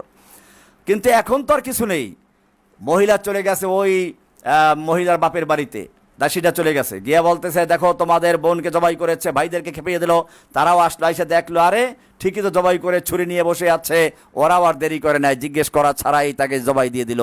এভাবেই একটা পরিবার ধ্বংস হয়ে গেল। তো বলছিলাম, চগল এটা গল্প, এটার কোনো বাস্তবতা আছে কিনা জানি না, কিন্তু এটা গল্প হিসাবে বোঝানোর জন্য উদাহরণ দিয়েছি যে চগলখোর মারাত্মক। আল্লাহ রাসূল সাল্লাল্লাহু আলাইহি ওয়াসাল্লাম সেজন্য বলেছেন, লা ইয়াদখুলুল জান্নাতা নাম্মামুন, চগলখোর জান্নাতে প্রবেশ করবে না। একজনের দোষ আরেকজনের কাছে, আবার তারটা আরেকজনের কাছে লাগায়, আর এভাবে দুজনের মধ্যে শত্রুতা তৈরি করে দেয়, একটা ধ্বংস করে দেয়। এগুলো চগলখড়ি। তো এই জন্য আমরা কয়েকটা বিষয় আলোচনা করলাম। মানুষকে আল্লাহ তাআলা সম্মানিত করেছেন, মানুষের জানের নিরাপত্তা দিয়েছেন, মালের নিরাপত্তা দিয়েছেন, বিবেক বুদ্ধির নিরাপত্তা দিয়েছেন, মানুষের সম্মানের নিরাপত্তা দিয়েছেন। এটাই হচ্ছে ইসলাম, ইসলামের সৌন্দর্য। যদি সত্যিকার অর্থে আজকের এই সমাজ, এই জাতি যারা আল্লাহকে বিশ্বাস করে, কোরআনকে আল্লাহর বিধান বলে বিশ্বাস করে, রমজান মাসে কোরআন তেলাওয়াত করার জন্য হাফেজ রেখে দেয়, কিন্তু সেই জাতি আল্লাহর বিধান মানতে রাজি না। আদালতে গেলে আল্লাহর বিধান চলে না, সংসদে আল্লাহর বিধান চলে না। আল্লাহর বিধানকে বাদ দিয়ে যদি নিরাপত্তা কায়েম করতে চায়, আল্লাহর বিধানকে বাদ দিয়ে যদি শান্তি প্রতিষ্ঠা চায়, কখনো সম্ভব নয়। এটাই ওমর রাদিয়াল্লাহু তাআলা আনহু বলেছেন, নাহনু কওমুন আ'আজ্জানাল্লাহু বিল ইসলাম, আমরা এমন এক সম্প্রদায়, এমন এক জাতি যাদেরকে আল্লাহ সুবহানাহু ওয়া তাআলা ইসলামের জন্য সম্মানিত করেছেন, ইসলামের মাধ্যমে সারা বিশ্বে মাথা উঁচু করে দাঁড়াতে শিখিয়েছেন, ইসলামের মাধ্যমে আমাদেরকে শিরিক থেকে মুক্ত করেছেন, ইসলামের মাধ্যমে আমাদেরকে দেবদেবী পূজারী না বানিয়ে আল্লাহর কাছে, এক আল্লাহর কাছে আত্মসমর্পণ করা শিখিয়েছেন। ইসলামের মাধ্যমেই আল্লাহ আমাদেরকে মানুষের গোলামি থেকে মুক্ত করে আল্লাহর গোলামিতে লিপ্ত করে দিয়েছেন। সেই ইসলামের মাধ্যমে আমরা সম্মানিত। যখনই আমরা ইসলামকে বাদ দিয়ে অন্য কোনো পন্থা ইজ্জত তালাশ করেছি, আদাল্লানাল্লাহ, আল্লাহ আমাদেরকে অপমান করেছেন, বেইজ্জত করেছেন। সেই জন্য মনে রাখতে হবে, যদি সত্যিকার শান্তি প্রতিষ্ঠা করতে আপনি চান, যদি সত্যিকার অর্থে এক শান্তির সমাজ, যেখানে চোর থাকবে না, জেনা ধর্ষণ থাকবে না, খুন খারাপি থাকবে না, যেইখানে মানুষ কাউকে তিরস্কার করবে না, উপহাস করবে না, মান সম্মান জীবন সব কিছু নিরাপত্তা থাকবে, তাহলে আবার ফিরে আসুন ইসলামের সেই কোরআন সুন্নাহর ছায়াতলে। ওমর রাদিয়াল্লাহু তাআলা আনহু বলেছেন, লা ইয়াসলুহা আখিরু হাযিল উম্মাহ ইল্লা বিমা সালুহা আউয়ালুহা, এই উম্মতের শেষের প্রজন্ম সংশোধন করতে পারবে না, সংস্কার করতে পারবে না ওই পদ্ধতি ছাড়া যার মাধ্যমে সংশোধন করেছিল, সংস্কার করেছিল এই উম্মতের প্রথম প্রজন্ম যে পদ্ধতিতে, যেভাবে সফলতা অর্জন করেছিলেন, পরের প্রজন্ম সফলতা অর্জন করতে হলে সেই পথেই তাদেরকে আসতে হবে। আসুন আমরা সমস্ত মানবরচিত মতবাদ বাতিল করে দিয়ে মানুষের জানের নিরাপত্তার জন্য, মানুষের মালের নিরাপত্তার জন্য, মানুষের বংশের নিরাপত্তার জন্য, মানুষের বিবেকের নিরাপত্তার জন্য, মানুষের মান সম্মানের নিরাপত্তার জন্য কোরআন ও সুন্নাহর পথে এগিয়ে আসি। বাস্তবায়ন করে কোরআন ও সুন্নাহর বিধান, আল্লাহ প্রদত্ত হুকুমাত কায়েম করি, খেলাফত আলা মিনহাজিন নবুওয়া। আল্লাহ সুবহানাহু ওয়া তাআলা আমাদের সকলকে তৌফিক ইনায়েত করুন, আমিন। ওয়া সাল্লাল্লাহু তাআলা আলা নবিয়িনা মুহাম্মদ ওয়া আলা আলিহি ওয়া সাহবিহি আজমাইন। আসসালামু আলাইকুম ওয়া রাহমাতুল্লাহি তাআলা ওয়া বারাকাতুহু।